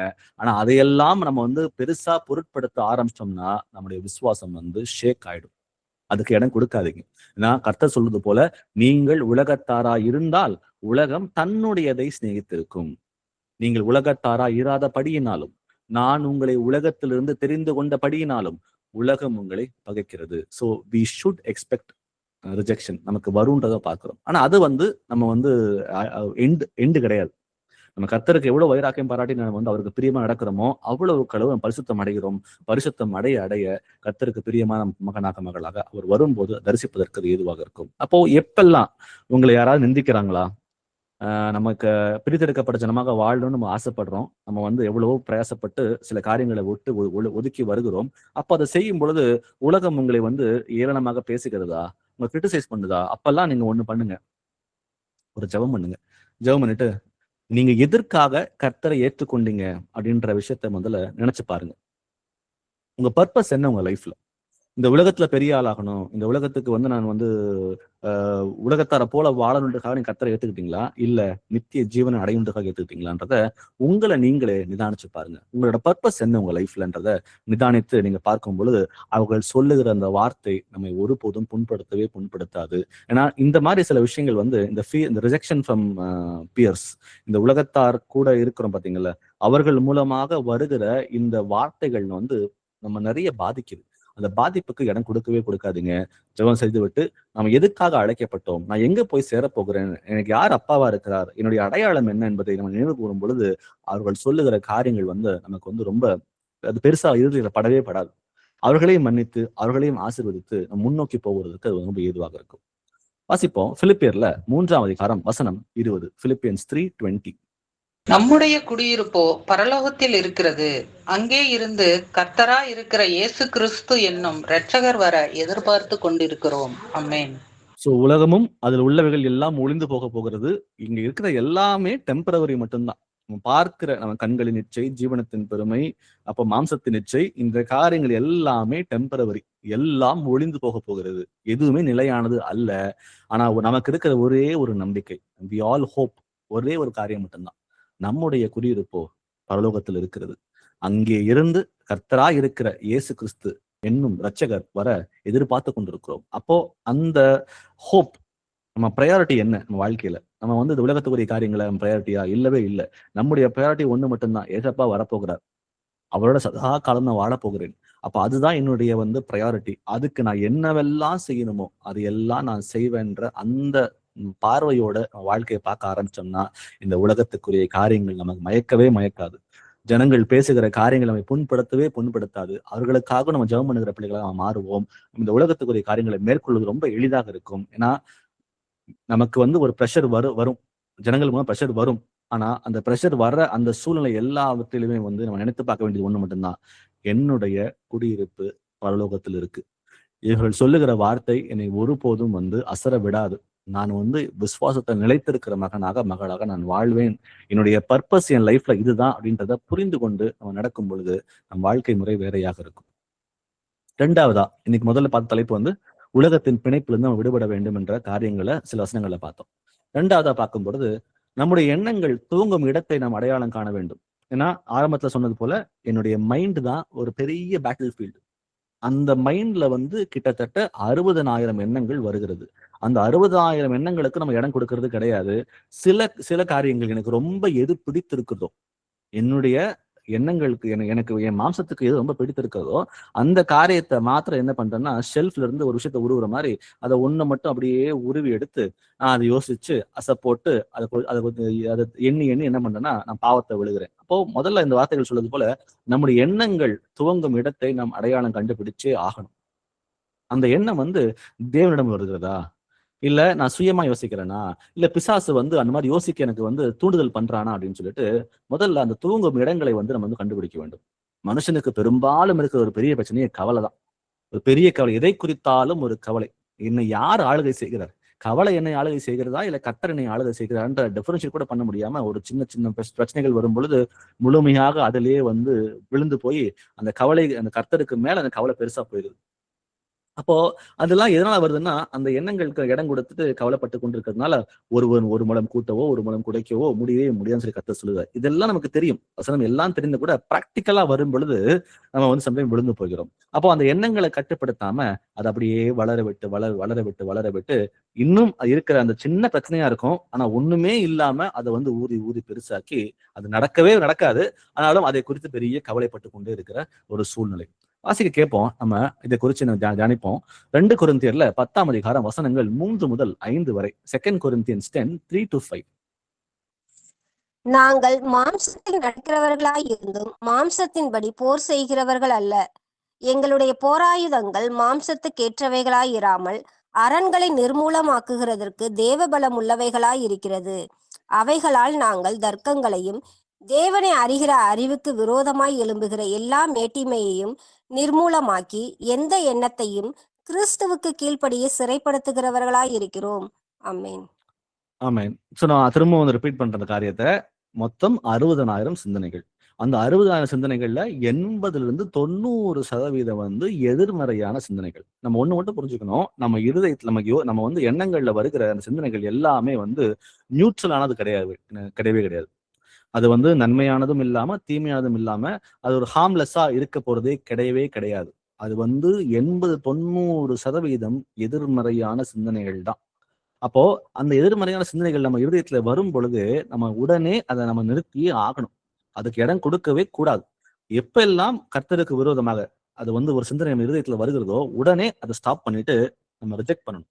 அதான் ஆண்டவர் சொல்ற இடத்துல, அவைகளால் நாங்கள் தர்க்கங்களையும் தேவனை அறிகிற அறிவுக்கு விரோதமாக எழும்புகிற எல்லா மேட்டிமையும் நிர்மூலமாக்கி எந்த எண்ணத்தையும் கிறிஸ்துவுக்கு கீழ்ப்படிய சிறைப்படுத்துகளாக இருக்கிறோம் சொல்லி பார்க்கிறோம். அப்போ நம்ம ஜட்ஜ் பண்ணணும், நம்ம தாட்ஸை ஜட்ஜ் பண்ணி பார்க்கணும். இந்த எண்ணங்கள் வந்து சரியா, இது கர்த்தருக்கு பிரியமா இருக்குமா, இல்ல பிரியமா இருக்காதா, ஏசப்பா இல்ல பிரியப்படுவாரா மாட்டாரான்னு சொல்லிட்டு அதை ஜட்ஜ் பண்ணி பார்த்துட்டு, ஒருவேளை அது கர்த்தருக்கு பிரியம் இல்லாததா இருந்துச்சுன்னா உடனே அதை ரிஜெக்ட் பண்ணிட்டு, இல்ல நான் இப்படி இருக்க கூடாது, கர்த்தருக்கு இது பிரியமான காரியம் அல்ல, அதனால நான் வந்து இந்த எண்ணங்களுக்கு இடம் கொடுக்க மாட்டேன், இந்த மாதிரி எண்ணங்களை கொடுக்குற அசுத்தாவிய சாத்தானே என்னை விட்டு வெளியே போ, நான் கர்த்தருக்கு மட்டும் தான் கீழ்ப்படிவேன்னு சொல்லிட்டு நம்ம கிறிஸ்துவுக்கு கீழ்ப்படியே சிறைப்படுத்துகிற பிள்ளைகளாக மாற வேண்டும் என்று பார்க்கிறோம். அப்போ இந்த ரிஜெக்ஷன் நான் சொல்றது ஒரு நாளைக்கு இத்தனை 60,000 நம்ம பார்த்தோம் பாத்தீங்களா, அப்போ அதுல 90% வந்து எதிர்மறையான சிந்தனைகள். அப்போ இது ஒரு நாள் ஒரு நிமிஷம் செய்கிற காரியமா பார்த்தா ஒரு நிமிஷம் செய்கிற காரியமே இல்லை. இது தினந்தோறும் பிராக்டிக்கலா இதை நம்ம வந்து டெய்லி இம்ப்ளிமெண்ட் பண்ணணும்ன்றதுதான் இங்க புரிஞ்சுக்கிறோம். இப்போ 60,000 சிந்தனைகள் அதை டிவைட் பண்ணி பாருங்க, ஒரு நிமிஷத்துக்கு எத்தனை சிந்தனைகள் சொல்லிட்டு. அப்போ ஒரு நிமிஷத்துக்கு எத்தனை சிந்தனைகள் வரும் பொழுது நம்ம ஒவ்வொரு சிந்தனையும் வந்து இது ஏசப்பாக்கு பிடிக்குமா பிடிக்காதுன்னு சொல்லி யோசிச்சு அதை ரிஜெக்ட் பண்ணிட்டே இருந்தோம்னா அது நமக்கு நன்மையானதாக அது மாறும். ஏனென்றால் இதை பத்தி ஆல்ரெடி பேசியிருக்கோம் ஒரு தடவை. நம்முடைய பிரெயின் வந்து நம்ம ரீவயர் பண்ணணும். நம்ம பிரெயின் வந்து சில காரியங்கள் வந்து பொண்ணு இல்லை, ஒரு பொய் சொல்றது, புறணை பேசுறதோ இல்ல பாவ காரியங்களுக்கு ஈடுபடுறதோ நம்முடைய என்ன பிரெயின் வந்து அதுல டியூன் ஆயிருக்கு. அப்ப அதை வந்து நல்லா பிடிச்சுக்கும், நல்லா அதை செய்யும். ஆனா அது வேண்டாம், நான் புதிய மனுஷனா மாறணும் அப்படின்னா அந்த பழைய மனுஷனுடைய எண்ணங்கள் எல்லாம் கீழே போகணும். அது வந்து ட்ரேஸே நமக்கு இருக்கக்கூடாது. அது ட்ரேஸ் இருக்கக்கூடாதுன்னா புதிய மனுஷனாக புதிய எண்ணங்களை நம்ம உள்ள கொண்டு வரணும். ஃபார் எக்ஸாம்பிளுக்கு நான் சொல்றேன், புறணை பேசுகிற காரியங்களோ அப்ப வருதுன்னு வச்சுக்கலேன். அப்ப அந்த எண்ணங்கள் வரும் பொழுது இல்ல கர்த்தர் வந்து பேசக்கூடாதுன்னு சொல்லியிருக்கிறாரு. ஒரு பரியாசம் கூடிய காரியங்கள், பரியாசம் பண்ற விஷயங்கள், வம்பு, புத்தீனமான பேச்சு, பரியாசம், தகாதவைகள் ஸ்தோத்திரம் செய்தலே தகும் அப்படின்னு வசனம் சொல்லுது. அதனால வந்து இந்த மாதிரி பரியாசத்துக்குரிய எண்ணங்கள் எனக்கு வரத்துக்கு நான் இடம் கொடுக்க மாட்டேன். அந்த மாதிரி எண்ணங்களை கொடுக்குற அசுத்தாவியை விட்டு வெளியே போ அப்படின்னு சொல்லிட்டு அதை வந்து அந்த தவறான எண்ணங்களை நம்ம கீழே கொண்டு போக அந்த புதிய எண்ணங்களுக்கு இடம் கொடுத்து நான் இப்படிதான் இருக்கும்னு சொல்லி கர்த்தர் விரும்புகிறான்ற அந்த எண்ணத்தை நம்ம பிரெயினுக்கு நம்ம புகுத்த என்ன நடக்குதுன்னா நம்ம பிரெயின் வந்து ரீவயர் ஆக ஆரம்பிக்குது. அப்போ இதுதான் பழைய மனுஷன் வந்து புதிய மனுஷனாக மாறக்கூடிய அந்த விஷயங்கள் நம்ம புரிஞ்சுக்கிறோம். இதை ரிசர்ச் பண்ணி பாருங்க. இதுக்கு பேர் வந்து நியூரோ பிளாஸ்டிசிட்டி அப்படின்னு சொல்லுவாங்க. அப்போ நம்ம வந்து சில காரியங்கள் நமக்கு தெரியல, ஆனா தெரியாத ஒரு காரியத்தை நம்ம பிரெயினுக்கு நம்ம சொல்லி கொடுக்கும் பொழுது அது எக்ஸ்போஷர் டு நியூ திங்ஸ், அது எக்ஸ்போஸ் பண்ண என்ன ஆகுதுன்னா நமக்கு தெரியாத விஷயங்கள் கூட, கடினமாக இருக்கக்கூடிய விஷயங்கள் கூட அது எளிதாக அதை மாற ஆரம்பிக்கும். ஏன்னா நம்ம பிரெயின் வந்து அது ரீவயர் ஆகி அந்த விஷயங்களை புரிஞ்சுக்கிறதுக்கு நமக்கு ஞானத்தை கொடுக்குறது. அப்ப அது போலதான் நமக்கு வந்து கர்த்தருக்கு பிரியம் இல்லாம எது இருந்தாலும் சரி அது எல்லாவற்றையும் மேற்கொள்றதுக்கு நமக்கு திராணி உண்டு. நம்ம பண்ண வேண்டியது ஒண்ணு மட்டும்தான், கர்த்தருக்கு விரோதமா என்ன வருதா, அசுத்தாவிய சாத்தானே வெளியே போ. இந்த மாதிரி யோசிக்கிறதுக்கு நான் இடம் கொடுக்க மாட்டேன். ஏன்னா கர்த்தர் இப்படி யோசிக்க வேணாம்னு சொல்லியிருக்காருன்னு சொல்லிட்டு நம்ம பிரெயினுக்கு நம்ம அடிக்கடி கமாண்ட் கொடுக்க என்ன ஆகுதுன்னா நம்ம வாழ்க்கை முறை மாற ஆரம்பிக்கும். வாசிப்போம் பிலிப்பியர்ல 4ஆம் அதிகாரம் வசனம் 8. Philippians 4:8. கடைசியாக சகோதரரே, உண்மை உள்ளவைகள் எவைகளோ, ஒழுக்கம் உள்ளவைகள் எவைகளோ, நீதி உள்ளவைகள் எவைகளோ, கற்புள்ளவைகள் எவைகளோ, அன்புள்ளவைகள் எவைகளோ, நற்கீர்த்தி உள்ளவைகள் எவைகளோ, புண்ணியம் எதுவோ, புகழ் எதுவோ, அவைகளையே சிந்தித்துக் கொண்டிருங்கள். ஆமென். ஆமென். அப்போ நான் வந்து நம்ம எண்ணங்கள் தூங்கும் இடத்தை கண்டுபிடிச்சு அதை அடையாளம் காணணும், அது அடையாளம் கண்டு நம்ம வெளியே வரணும்னு சொல்லி நம்ம பார்த்துட்டு இருக்கிறோம். அப்போ அதை அடையாளம் கண்டுபிடிக்கணும்னா என்னுடைய ஃபோக்கஸ் வந்து முற்றிலுமாக இந்த வசனத்துக்கு ஒத்தே இருக்கணும். அதான் வசனம் இந்த பிலிப்பியர் 4:8 சொல்வது போல உண்மை உள்ளவை, ஒழுக்கம் உள்ளவை, நீதி உள்ளவை, கற்புள்ளவை, அன்புள்ளவை, நற்கீர்த்தி உள்ளவை, புண்ணியம், புகழ் எதுவோ அவைகளையே சிந்தித்து கொண்டே இருக்க வேண்டும். அப்போ கான்ஸ்டன்டா நம்ம இதையே யோசிக்கும் பொழுது இதற்கு விரோதமாக ஒரு எண்ணங்கள் நமக்கு இதயத்துல வந்துச்சு அப்படின்னா அதை நம்மளால ரிஜெக்ட் பண்ண நம்மளால முடியும்.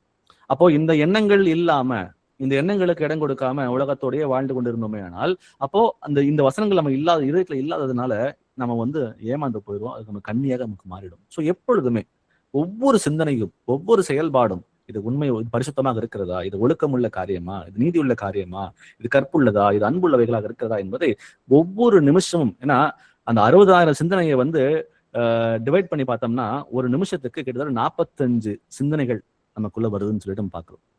சரிங்களா? 45 தாட்ஸ் இன் ஆர் மைண்ட் ஒரு நிமிஷத்துக்கு. அப்போ ஒரு நிமிஷத்துக்கு அது 45 தாட்ல வந்து ஒரு 80% நீங்க எடுத்துட்டீங்கன்னா அது எல்லாம் எதிர்மறையானதுதான். அப்போ அந்த எதிர்மறையான சிந்தனைகளை வந்து நான் எப்பயோ ஒரு தடவை போராடி ஜெயிக்க போறேன்றதை இல்லாம ஒவ்வொரு நிமிஷமும் நம்ம இருதயத்துல வந்து இது எதிர்மறையான சிந்தனைகள் வருகிறது. அதுல வந்து நான் அது யோசிக்கும் பொழுது அதை ரிஜெக்ட் பண்ண ஆரம்பிச்சிட்டோம்னா கண்டிப்பா நம்ம வந்து பரிசுத்தமாக மாறிவிடலாம். நம் மனம் கண்டிப்பா புதிதாயே தீரும்ன்றது எந்த ஒரு டவுட்டுமே இல்லை. எல்லாத்தையும் விட்டுட்டு ரொம்ப நாள் கழிச்சு அதை வந்து யோசிக்காம அது வந்து நம்ம ஆளுகை செய்ய ஆரம்பிச்சதுக்கு அப்புறம் அதை விடணும்னு நினைக்கும் பொழுது ரொம்ப கடினமாக இருக்கும். அது வேர்ல முளைக்கும் பொழுதே அதை கிள்ளி எறிகிறது நமக்கு ரொம்ப நல்லது. வாசிக்கலாம் ஏசாயா 26ஆம் அதிகாரம் வசனம் 3. ஐசாயா 26:3. உம்மை உறுதியாய் பற்றி கொண்ட மனதை உடையவன் உம்மையே நம்பி இருக்கிறபடியால் நீர் அவனை பூரண சமாதானத்துடன் காத்துக்கொள்வீர். ஆமென். ஆமென். சோ கர்த்தரையே நோக்கி அவரையே நம்பி இருந்து அவரையே உறுதியாக பற்றி கொண்டிருக்கிற எல்லா மனிதர்களுக்கும் வாழ்க்கையில சமாதானம் உண்டு என்பதை இந்த வார்த்தைகள் நமக்கு சொல்லிக் கொடுக்குது. ஆனா பிசாசு என்ன பண்ணுவான்? நமக்கு நம்பிக்கை குலைக்க பார்ப்பான், நமக்கு ஒரு பதட்டத்தை கொடுப்பான், ஒரு சமாதானமான சூழ்நிலையை கொடுப்பான். இதெல்லாம் கொடுத்துட்டு நம்ம வழி விலக போக பண்றதுக்கு நிறைய காரியங்களை அவன் ட்ரை பண்ணிட்டே தான் இருப்பான். ஆனாலும் ரொம்ப கிளியரா இங்க வசனம் சொல்லுவது, கர்த்தரை உறுதியாய் பற்றி கொண்ட மனதை உடையவன். நீங்களும் நானும் தான் ஃபோக்கஸ்ட் ஆன் ஜீசஸ். அவரை மாத்திரமே நோக்கி இருக்கணும். அவரே முழுமையாக பிடித்துக்கிட்டு அவருக்கு எது பிரியமாக இருக்கிறதோ அதை மாத்திரம் தான் செய்வேன்ற அந்த உறுதியோடு நான் செய்கிற எல்லா காரியங்களுக்கும் எனக்கு பலன் உண்டு, கர்த்தர் வந்து என்னை பாதுகாப்பார்ன்ற அந்த நம்பிக்கை அவர் மேல வைத்து நம்ம நடக்கும் பொழுது நம்முடைய வாழ்க்கை நமக்கு சமாதானம் உண்டாகும். இது நமக்கு வாக்குத்தத்தமாகவே கர்த்தர் கொடுத்திருக்கிறார். ஒருவேளை இன்னைக்கு நம்ம வாழ்க்கையில சமாதானம் இல்லாம இருக்குதா? நிதானிச்சு பாருங்க. உண்மையாகவே நம்ம கர்த்தரை உறுதியாக பற்றி கொண்டு இருக்கிறோமா? நம்ம அவரையே நம்ம நம்பி இருக்கிறோமா? அப்ப இந்த 2 காரியமும் நம்ம வாழ்க்கையில இருந்துச்சு அப்படின்னா கண்டிப்பா நம்ம வாழ்க்கையில சமாதானம் உண்டு. அது பூர்ண சமாதானம் என்று கர்த்தர் சொல்கிறார். அது உலகம் தருகிற சமாதானம் அல்ல, இது கர்த்தர் தருகிற சமாதானம் என்பதை நம்ம புரிஞ்சுக்கணும். அப்போ தேவன் மேல நம்பிக்கை, அவரையே நோக்கி இருக்கும் பொழுது நம் வாழ்க்கையில் சமாதானம் உண்டு. அப்போ எங்கெல்லாம் ஒரு ஆங்ஸைட்டி வருது, எங்கெல்லாம் ஒரு பதட்டமான ஒரு சூழ்நிலை வருதோ நிதானிச்சு பாருங்க, அந்த இடத்துல நம்ம எப்படி இருக்கிறோம். ஒரு பதட்டமான ஒரு சூழ்நிலை வந்தாலும் கூட பரவாயில்ல, அந்த சமயத்துல வந்து இந்த வார்த்தையை நினைச்சுக்குங்க. ஏசாயா 26:3. நாம் அவரையே பற்றி கொண்டிருக்கிறோம். ஏன்னா நமக்கு பிரச்சனைகள் வரும், நம்ம ஒவ்வொருத்தரங்களை கொண்டு வருவான், நம்மளை வந்து வஞ்சிப்பதற்கு நிறைய வேலைகளை செய்வான், அதனால சமாதான குலைச்சல் உண்டாகிறது வாய்ப்பு இருக்கு. ஆனாலும் கூட அந்த சூழ்நிலை வந்தாலும் நம்ம இந்த வசனத்தை கிளைம் பண்ணி, ஆண்டவரே நான் உண்மையை உறுதியாக பற்றி கொண்டிருக்கிறேன், ஆண்டவரே நான் உண்மையை நம்பியிருக்கிறேன், இந்த வசனத்தின்படி நீர் என்னை பூரண சமாதானத்தை நடத்த நீங்க சொன்னீங்க ஆண்டவரே, இந்த வசனத்தை எனக்காக நான் கிளைம் பண்றேன் ஆண்டவரே அப்படின்னு சொல்லி இன்ஹெரிட் பண்றேன்னு சொல்லி நம்ம கேட்டு அந்த வார்த்தைகளை பெற்றுக்கொண்டு எல்லா புத்திக்கும் மேலான தேவ சமாதானம் உங்கள் இருதயங்களையும் உங்கள் சிந்தைகளையும் காத்துக்கொள்ள கடவுது. வாசிப்போம் யாக்கோபுல 3ஆம் அதிகாரம் வசனம் 17. ஜேம்ஸ் 3:17. பரத்தில் இருந்து வருகிற ஞானமும் முதலாவது சுத்தமுள்ளதாயும் பின்பு சமாதானமும் சாந்தமும் இணக்கமும் உள்ளதாயும் இரக்கத்தாலும் நற்கனிகளாலும் நிறைந்ததாயும் பட்சபாதம் இல்லாததாயும் மாயமற்றதாயும் இருக்கிறது. ஆமென். ஆமென். அப்போ இங்க பார்க்கும் பொழுது சுத்தம் உள்ளதாய், சமாதானமும் சாந்தமும் இணக்கமுள்ளதாய், இரக்கத்தாலும் நற்கனிகளாலும் நிறைந்ததாய், பட்சபாதம் இல்லாததாய், மாயமற்றதாய். அப்போ இந்த எண்ணங்களுக்கு விரோதமாக இப்ப நம்ம என்ன பேசிட்டு இருக்கோம்னா, நம்முடைய எண்ணங்கள் துவங்கும் இடத்தை கண்டுபிடிக்கணும். அது என்னவா என்ன இருக்குதுன்னு கண்டுபிடிச்சிட்டா மட்டும்தான் நம்மளால ஜெயிச்சு வர முடியும். அப்போ இங்க சொல்லப்பட்ட இந்த காரியங்கள் சுத்தம், சமாதானம், சாந்தம், இணக்கம் உள்ளது, இரக்கத்தாலும் நற்கனிகளாலும் நிறைந்தது, பட்சபாதம் இல்லாமல் மாயமற்றதா இருக்கிறது. இந்த சொல்லப்பட்ட இந்த காரியங்களுக்கு விரோதமாக நம் இருதயத்துல வந்து ஒரு எண்ணம் வருது அப்படின்னா அந்த எண்ணம் கர்த்தரிடமிருந்து வருகிற எண்ணம் அல்ல. ரொம்ப ஈஸியா கண்டுபிடிச்சிடலாம் நம்ம.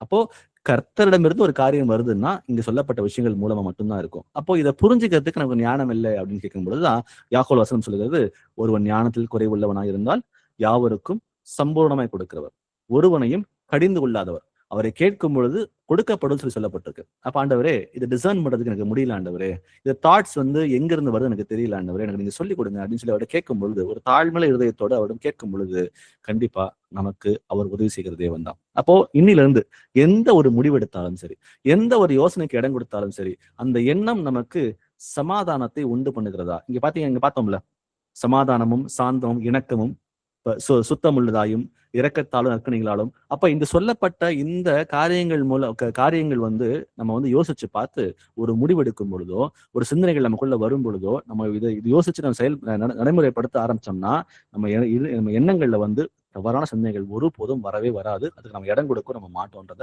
இங்க புரிஞ்சுக்க முடியுது. வாசிப்போம் ரோமர்ல 8ஆம் அதிகாரம் வசனம் 6. ரோமன்ஸ் 8:6. மாம்ச சிந்தை மரணம், ஆவியின் சிந்தையோ ஜீவனும் சமாதானமுமாம். ஆமென். ஆமென். அப்ப மாம்சத்துக்குரிய சிந்தையிலிருந்து முழுமையாக விடுபடணும், ஆவிக்குரிய சிந்தனைகளுக்கு இடம் கொடுக்கணும். அது இடம் கொடுத்தா மட்டும்தான் நம்ம வாழ்க்கையில சமாதானம் உண்டாகும் என்பதை நாங்க பார்க்கிறோம். அப்போ யோசிச்சு பாருங்க, என்னுடைய ஸ்பிரிச்சுவல் லைஃப், என்னுடைய ஆவிக்குரிய அந்த வாழ்க்கை எப்படி இருக்கிறது? நம்ம யோசிப்பதை வச்சுதான் இருக்கு. அந்த மாம்ச சிந்தையா ஆவியின் சிந்தையா? என்னுடைய வாழ்க்கை வந்து இந்த ஆவிக்குரிய வாழ்க்கையில நம்ம வளர்ந்து வரணும்னு நம்ம எல்லாரும் விருப்பப்படுறோம். அப்போ நான் எதை ஃபீட் பண்றேன்? என் இருதயத்துக்கு நான் எதை அனுப்பி விடுறேன்? உலகத்துக்குரிய காரியங்களுக்குரிய விஷயங்கள் அனுப்புறேன்னா, இல்ல வந்து கர்த்தருக்குரிய காரியங்கள் அனுப்புறேன்னா? அப்போ நம்ம எதுக்கு இடம் கொடுக்கிறோமோ அதுவாதான் நம்ம மாறுவோன்றதை நம்ம ஆரம்பத்துல பார்த்தோம். அப்போ நம்ம கர்த்தரிடம் கேட்போம். பரிசுத்தாவே அதுக்கு தான் வராரு நம்ம கூட. அவர் பாவத்தை குறித்தும் நீதியை குறித்தும் நியாயத்தீர்ப்பை குறித்தும் கண்டித்து உணர்த்து நம்ம கூட வராரு நம்ம பார்க்கிறோம். அப்போ அவர் உள்ள வந்து அவரோட இருக்கிறார் நம்மோட. அவரிடம் உதவி கேட்டு, ஆண்டவரே என்னுடைய எண்ண ஓட்டங்களை வந்து நீங்க சீர்படுத்துங்க, எனக்கு உங்களுக்கு பிரியமானது என்னவோ அதை நீங்க சொல்லிக் கொடுங்க, மாம்சத்துக்குரிய காரியங்களுக்கு நான் இடம் கொடுக்க நான் விருப்பம் இல்லை ஆண்டவரே, ஆவியின் சிந்தையை தரித்து கொண்ட மகளாக நான் வாழ நான் ரெடியா இருக்கிறேன் அப்படின்னு சொல்லிட்டு நம்மை நாமே அவரிடம் ஒப்பு கொடுக்கும் பொழுது அவர் பெரிய காரியங்களை முயற்சி செய்கிறார். அவர் ஆயத்தமாக இருக்கிறார். விட்டு கொடுக்கணும் நம்ம. ஆண்டவரே நான் செய்ய ரெடியா இருக்கேன், எனக்கு எடுத்து பயன்படுத்துங்கன்னு சொல்லி நம்மை நாமே அவரிடம் விட்டு கொடுக்கிற பிள்ளைகளாக மாற வேண்டும். எபேசியர் 4ஆம் அதிகாரம் வசனம் 23 முதல் 24 வரை. எபிசியன்ஸ் 4:23-24. உங்கள் உள்ளத்திலே புதிதான ஆவி உள்ளவர்களாகி மெய்யான நீதியிலும் பரிசுத்தத்திலும் தேவனுடைய சாயலாக சிருஷ்டிக்கப்பட்ட புதிய மனுஷனை தரித்து கொள்ளுங்கள். ஆமென். ஆமென். இதே 22ஆம் வசனம் சொல்லுகிறது, அந்தபடி முந்தைய நடக்கைக்குரிய மோசம் போக்கும் இச்சைகளினாலே கெட்டு போன பழைய மனுஷனை களைந்து போட்டு உங்கள் உள்ளத்திலே புதிதான ஆவி உள்ளவர்களாகி மெய்யான நீதியிலும் பரிசுத்தத்திலும் தேவனுடைய சாயலாக சிருஷ்டிக்கப்பட்ட புதிய மனுஷனை தரித்துக் கொள்ளுங்கள். அப்போ நம்முடைய மனம் புதிதாக வேண்டும் என்பது இட் இஸ் இன்டென்ஷனல் சேஞ்ச். நம்ம வந்து ஒரு முடிவெடுத்து இப்படிதான் செய்வேன், நான் இப்படிதான் வாழ்வேன்றத அந்த முடிவெடுத்து அதை பின்தொடர்ந்து போகணும். இன்டென்ஷனலா இதை நான் பண்ணுவேன். நம்ம இருதயத்துல வந்து சிந்தனைகள் வரும் பொழுது இல்ல நான் யோசிக்க மாட்டேன், இது கர்த்தருக்கு பிரியம் இல்லாத ஒரு காரியமாக இருக்கிறது, நான் புதிய மனுஷனாக நான் வாழ்வேன்னு ஒப்பு கொடுத்திருக்கிறேன், என்னையே என் மனம் புதிதாக தீர வேண்டும், இந்த மாதிரி எண்ணங்களுக்கு வரக்கூடாதுன்னு சொல்லிட்டு அதை ரிஜெக்ட் பண்ற பிள்ளைகளாக நம்ம வாழணும். அப்போ கிறிஸ்துவை தரித்து கொண்டவனாக, புதிய மனுஷனை தரித்து கொண்டவனாக. எப்படி இருப்பான் புதிய மனுஷன்? பழைய மனுஷன் வந்து முந்தி நடக்கக்கூடிய மோசம் போக்கும் இச்சைகளினாலே கெட்டு போனவன். ஆனா புதிய மனுஷன் வந்து இயேசுவை தரித்து கொண்டவனாக, திங்கிங் லைக் கிரைஸ்ட், இயேசு கிறிஸ்துவை போலவே யோசிக்கிறவனாக. கஷ்டம்தான், இது கஷ்டம்தான், ஒரு நாள் நடக்கக்கூடிய காரியங்கள் இல்லை.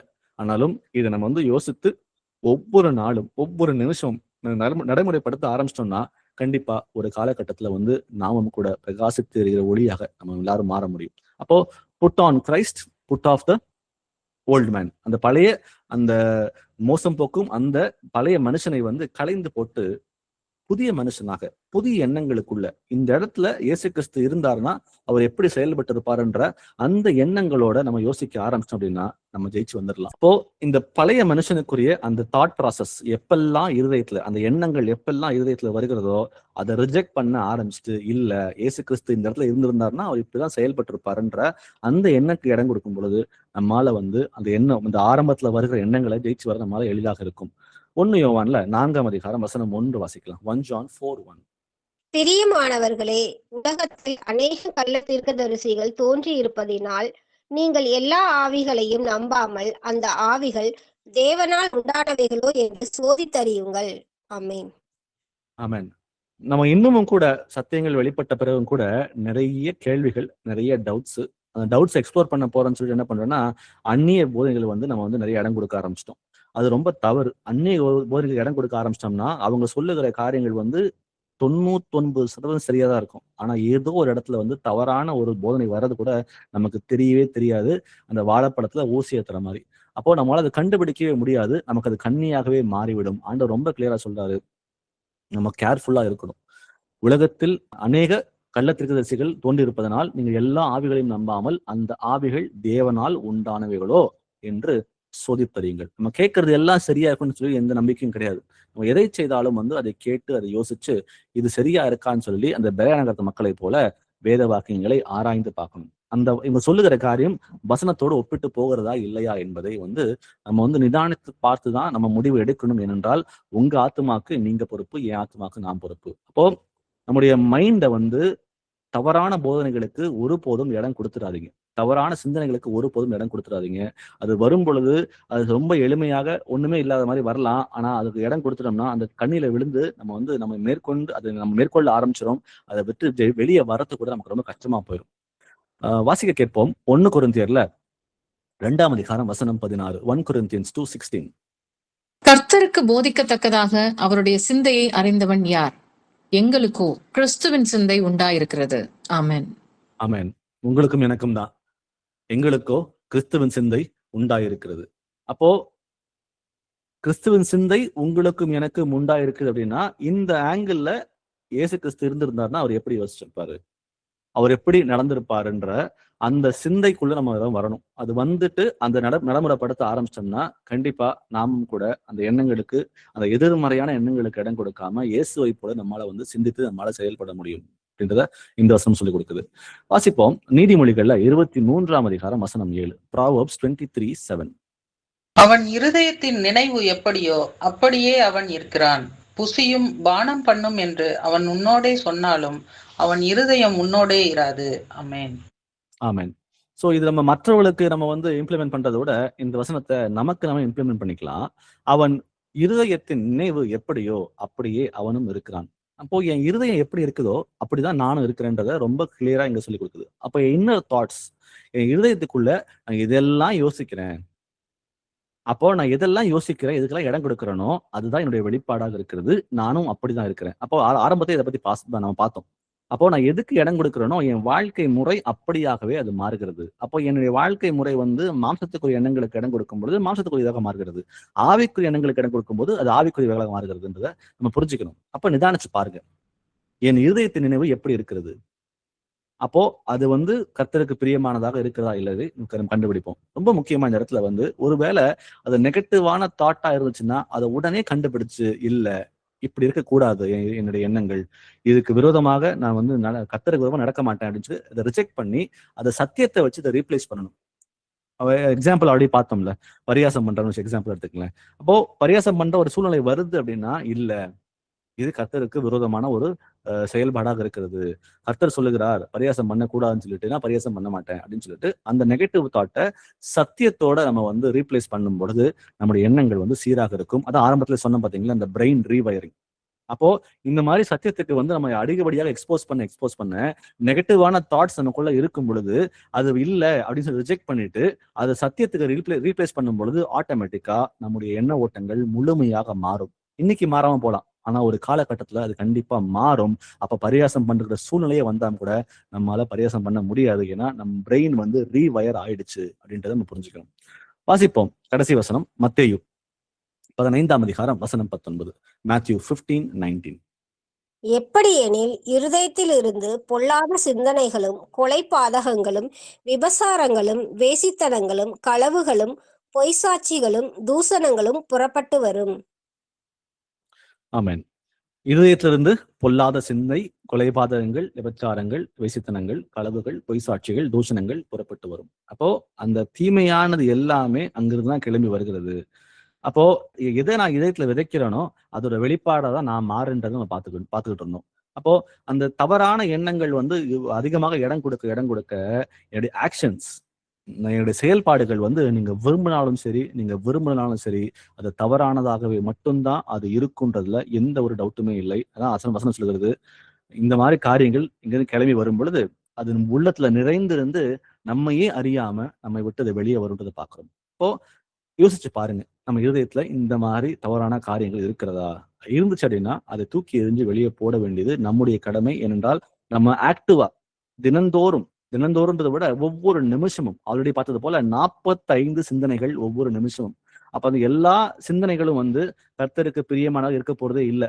அப்போ அது எதுவாக இருந்தாலும் சரி, அதை ரிஜெக்ட் பண்ணிட்டு கர்த்தருக்கு பிரியமானதாக மாற்றத்தை நம்ம கொண்டு வரும் பொழுது ஒரு காலகட்டம், ஒரு டைம் ஃப்ரேம் மட்டும்தான். டைம் ஃப்ரேம்ல கண்டிப்பா நம்மால கர்த்தருக்கு பிரியமானவனாக, அது ஒரு மனம் மாறப்பட்ட அந்த மனிதனாக நம்மால வாழ முடியும். ஆரம்பத்துல வாசித்த மீண்டும் வாசிக்கிறேன். ரோமர் 12:2. நீங்கள் இந்த பிரபஞ்சத்திற்கு ஒத்த வேஷம் தெரியாமலும் தேவனுடைய நன்மையும் பிரியமும் பரிபூர்ணமான சித்தம் இன்னதென்று பகுத்தறியத்தக்கதாக உங்கள் மனம் புதிதாகிறதுனாலே நீங்கள் மருவமாகுங்கள். அப்ப நம்ம எல்லாரும் மருவமாய திறனும். இந்த பூமியில நம்ம எல்லாரும் பழைய மனுஷனாக இல்லாமல் மருவமாக்கப்பட்ட மனிதனாக இந்த பூமியில வாழ்ந்தே தீரணும். அதை நம்ம மருவமாகணும்னா நம்முடைய மனம் புதிதாக வேண்டும். அதுல முதல்ல பார்த்த தலைப்பு நம்ம இந்த உலகத்தின் பிணைப்பிலிருந்து விடுபட வேண்டும் என்ற காரியத்தை பார்த்தோம். ரெண்டாவதா நம்முடைய எண்ணங்கள் எங்கே இருந்து துவங்குகிறது அப்படின்ற விஷயத்த இன்னைக்கு பார்த்தோம் இன்னைக்கு. அப்போ இதெல்லாம் நம்ம புரிஞ்சு அது நடந்துக்கணும்னு சொல்லி ஆண்டவர் விரும்புகிறார். அது மாத்திரமல்ல, இதை புரிஞ்சு கொள்வதற்கு எனக்கு வசனங்கள் தேவை. தேவனுடைய வாக்கியங்கள் நம்முடைய இருதயத்துல பரிபூர்ணமாக வாசம் பண்ண வேண்டும். அது பரிபூர்ணமாக வாசம் பண்ணும் பொழுதுதான் தேவனுடைய நன்மை என்ன, அவருக்கு பிரியமானது என்ன, அவர் சித்தம் இன்னதென்று நம்ம பகுத்தறிந்து நம் மனம் புதிதாகும். நம் மனம் புதிதாகும் பொழுது நம்மால மருவமாக முடியும். அந்த எண்ணங்களோட ஒரு ஜெபத்தோட நம்ம அந்த பைபிள் செய்தி நிறைவு செய்யலாம். நம்மள யாராவது ஒருத்தர் சகோதரனோ சகோதரியோ ஒரு பிரேயர் பண்றீங்களா? அன்பின் பரலோக தகப்பனே, உண்மை போற்றி உண்மை ஆராதிக்கிறோம், நீ வணங்குகின்றோம், உமக்கு நன்றி செலுத்துகிறோம். நீ நல்லவர், உண்மை உள்ளவர், சுத்தம் உள்ளவர், மகா கிருபையும் இரக்கம் உடையவர், நீடிய பொறுமையும் சாந்தம் உடையவர், உன்னதர், பரிசுத்த நீதி உள்ளவர், துதியும் கனமும் மகிமையும் மாட்சியும் வல்லமையும் சதா காலங்களும் உமக்கு ஒருவருக்கு. அப்பா பிதாவே, ஏதோ தாசனை மறைத்து இன்னைக்கு அநேக வேத வசனங்கள் எங்களுக்கு கொடுத்திருக்கப்பா. ஆமாண்டவரே, இதோ நாங்கள் இந்த உலக பிரபஞ்சத்திற்கு வேஷம் போட்டு கொண்டிருக்கின்றப்பா. இந்த உலக தாக்கத்தினால் ஆண்டவரே நாங்கள் அதில் சிக்குண்டு தவித்து கொண்டிருக்கின்றப்பா. அதிலிருந்து விடுதலை பெற வேண்டுமப்பா. இந்த பிரபஞ்சத்திற்கு ஒத்த வேஷம் தெரியாமல் ஏசப்பா, உங்களுக்கு நன்மையும் பிரியமும் உமது சித்தம் என்னதென்று நாங்கள் அறிந்திருக்கின்றோமப்பா. அதன் போலவே எங்கள் மனம் புதிதாக்கப்பட வேண்டுமப்பா. அந்த மனம் புதிதாக்குவதற்காக நாங்கள் ஒவ்வொரு நொடியும் ஒவ்வொரு நேரமும் மறுரூபமாக வேண்டுமப்பா. பாவத்திலிருந்து விடுதலையாக்கப்பட்டு விட்டோமப்பா. உமக்கு நாங்கள் அடிமையாகவே இருக்கிறதுக்கு நாங்கள் என்னென்ன காரியங்கள் ஈடுபட வேண்டுமோ, ஆமாண்டவரே, இந்த உலகத்திலே நாங்கள் வேலை பார்க்கின்ற இடத்திலேயோ இல்ல மற்ற இடத்திலேயோ ஆண்டவரே, நாங்கள் இந்த உலகத்தில் வேஷம் போடுபவர்கள் மத்தியிலேயே நாங்கள் வாழ்ந்து கொண்டிருக்கின்றோம்ப்பா. 199 பேர் வேஷம் போட்டு கொண்டு இருக்கின்றார்களப்பா. அவர்கள் இருக்கும் பொழுது நாங்கள் விழுந்து விடுகின்றோமப்பா. ஆமாண்டவரே, இந்த உலகத்திலே இந்த மற்றவர்களால் உபத்திரவங்கள் உண்டு, ஆனால் திடன் கொள்ளுங்கள், நான் உலகத்தை ஜெயித்தேன் என்று நீங்க சொன்னீங்கப்பா. அதே இயேசு, நீங்க உங்களை போலவே வாழுகின்ற நாங்களும் ஜெயிப்போம், இந்த உலகத்தை ஜெயிப்போம் என்று நம்பிக்கையோடு, உறுதியோடு, விசுவாசத்தோடு எங்கள் பயணத்தை உமது வசனத்தை கொண்டு நாங்கள் வாழ கிருபை தாங்கப்பா. ஆமாண்டவர், உமது வசனம் எங்கள் கால்களுக்கு தீபமாக இருக்கின்றது, எங்கள் பாதைக்கு வெளிச்சமாக இருக்கின்றது என்று உறுதியாக நம்புகிறோமப்பா. அதே ஆமாண்டவர், எந்த நேரத்திலும் எதிர்மறையா சிந்தனைகள் அதிகமாக வந்து கொண்டிருந்தாலும் ஆண்டவரே, அதில் நாங்கள் ஈடுபடாமல், ஆமாண்டவரே, மாமிச சிந்தை மரணம், ஆவியின் சிந்தையோ ஜீவனும் சமாதானம் என்று சொல்லியிருக்கீங்களப்பா. ஆமாண்டவரே, எங்களுக்கு மாமிசத்தின் இச்சையிலிருந்து விடுதலை தர வேண்டுமப்பா. கண்களின் இச்சையிலிருந்து விடுதலை தாங்கப்பா. ஜீவனத்தின் பெருமையிலிருந்து எங்களுக்கு விடுதலை தாங்கப்பா. ஆமாண்டவரே, இது அனைத்துமே உலகத்தினால் உண்டானவைகள் நாங்கள் அறிந்திருக்கின்றோமப்பா. நாங்கள் இப்பொழுது முது பிள்ளைகளாக தெரிந்து கொள்ளப்பட்டு இருக்கின்றோமப்பா. ஆம் ஆண்டவரே, அந்த விதத்திலே ஆண்டவரே, உலகத்தில் உள்ளவைகளை நாடாமல் மேலானவைகளே நாட வேண்டுமப்பா. நீங்கள் வானத்தில் இருக்கின்றப்பா. வானத்திலிருந்து எவ்வளவோ பிதாவாகிய தேவனின் வசனத்தை எங்களுக்கு கற்றுக் கொடுத்திருக்கின்றப்பா. அந்த வசனத்தின்படி நாங்கள் எவ்வளவு வசனங்கள் இந்த இருதய பலகையில எழுதியிருக்கின்றோமோ அவ்வளவு வசனங்களுக்கும் நாங்கள் ஒவ்வொரு நாளும் கீழ்ப்படுகின்றோமா அப்படின்றதை நாங்கள் ஒவ்வொரு நாளும் ஆராய்ந்து பார்க்க வேண்டும். அப்பொழுதுதான் ஆண்டவரை, நாங்கள் ஆவியின் கனிகள் கொடுக்கின்ற பிள்ளைகளாகவும், மனம் திரும்பும் கனிகளை கொடுக்கின்ற பிள்ளைகளாகவும், ஆத்மாவை பிடிக்கின்ற கனிகளை கொடுக்கும் பிள்ளைகளாகவும் நாங்கள் மனம் மாற வேண்டும் அப்பா. ஆம் ஆண்டவரே, அந்த விதத்திலே ஆண்டவரை நாங்கள் ஓடி ஓடி ஓடி சுவிசேஷனுடைய வேலையை செய்ய எங்களுக்கு கிருபை தாங்கப்பா. ஆமா ஆண்டவரே, உமது ஊழியத்தை நிறைவேற்ற எங்களுக்கு கிருபை தாங்கப்பா. இந்த கூடுகையில இருக்கின்ற அனைவரையும் ஆசீர்வதித்து அந்த ஊழியக்காரனாக மாற்றுங்க. சுவிசேஷன் அறிவிப்பனாக மாற்றுங்கப்பா. இதுதான் ஆண்டவரே. ஆமாண்டவரே, நாங்கள் இருதயத்திலே உமது வசனங்களை எல்லாம் விசுவாசிக்கின்றோம் அப்பா. ஆனால் நாவிலே நாங்கள் அறிக்கை பண்ணும் பொழுதுதான் ஆண்டவரே எங்களுக்கு நீங்கள் ரட்சிப்பை கொடுக்கின்றீங்க என்று உறுதியாக நம்புகின்றோம்ப்பா. அந்த விதத்திலே ஆண்டவரே, இதோ தேவன் அழைத்த பரம அழைப்பின் அந்த பந்தய பொருளை நோக்கி நாங்கள் ஓடிக்கொண்டே இருக்க நித்திய ஜீவனை அடைவோம், மரணம் பரியந்தம் வரைக்கும் நாங்கள் உண்மையா இருக்க கிருபை தருவீர் என்று நம்பிக்கையோடு இந்த கூடுகையிலே ஆண்டவரை தாசனை மறைத்து நீங்கள் அநேக வசனங்கள் பேசுங்க. தாசன் குடும்பத்தை ஆசீர்வதியும். அவர் மூலமாக இன்னும் அதிக சீஷர்கள் இந்த வீட்டு சபைக்கு வர வேண்டுமப்பா, மனம் திரும்ப வேண்டுமப்பா. அப்படிப்பட்ட காரியங்களை நீங்க எதிர்காலத்துல செய்ய போவதற்காக கோடான கோடி நன்றி செலுத்தி அனைவரையும் ஆசீர்வதிக்க வேண்டும் என்று ஜெபிக்கிறேன் எங்கள் ஜீவனுள்ள நல்ல பிதாவே. ஆமீன். ஆமென். Praise the Lord, brothers and sisters.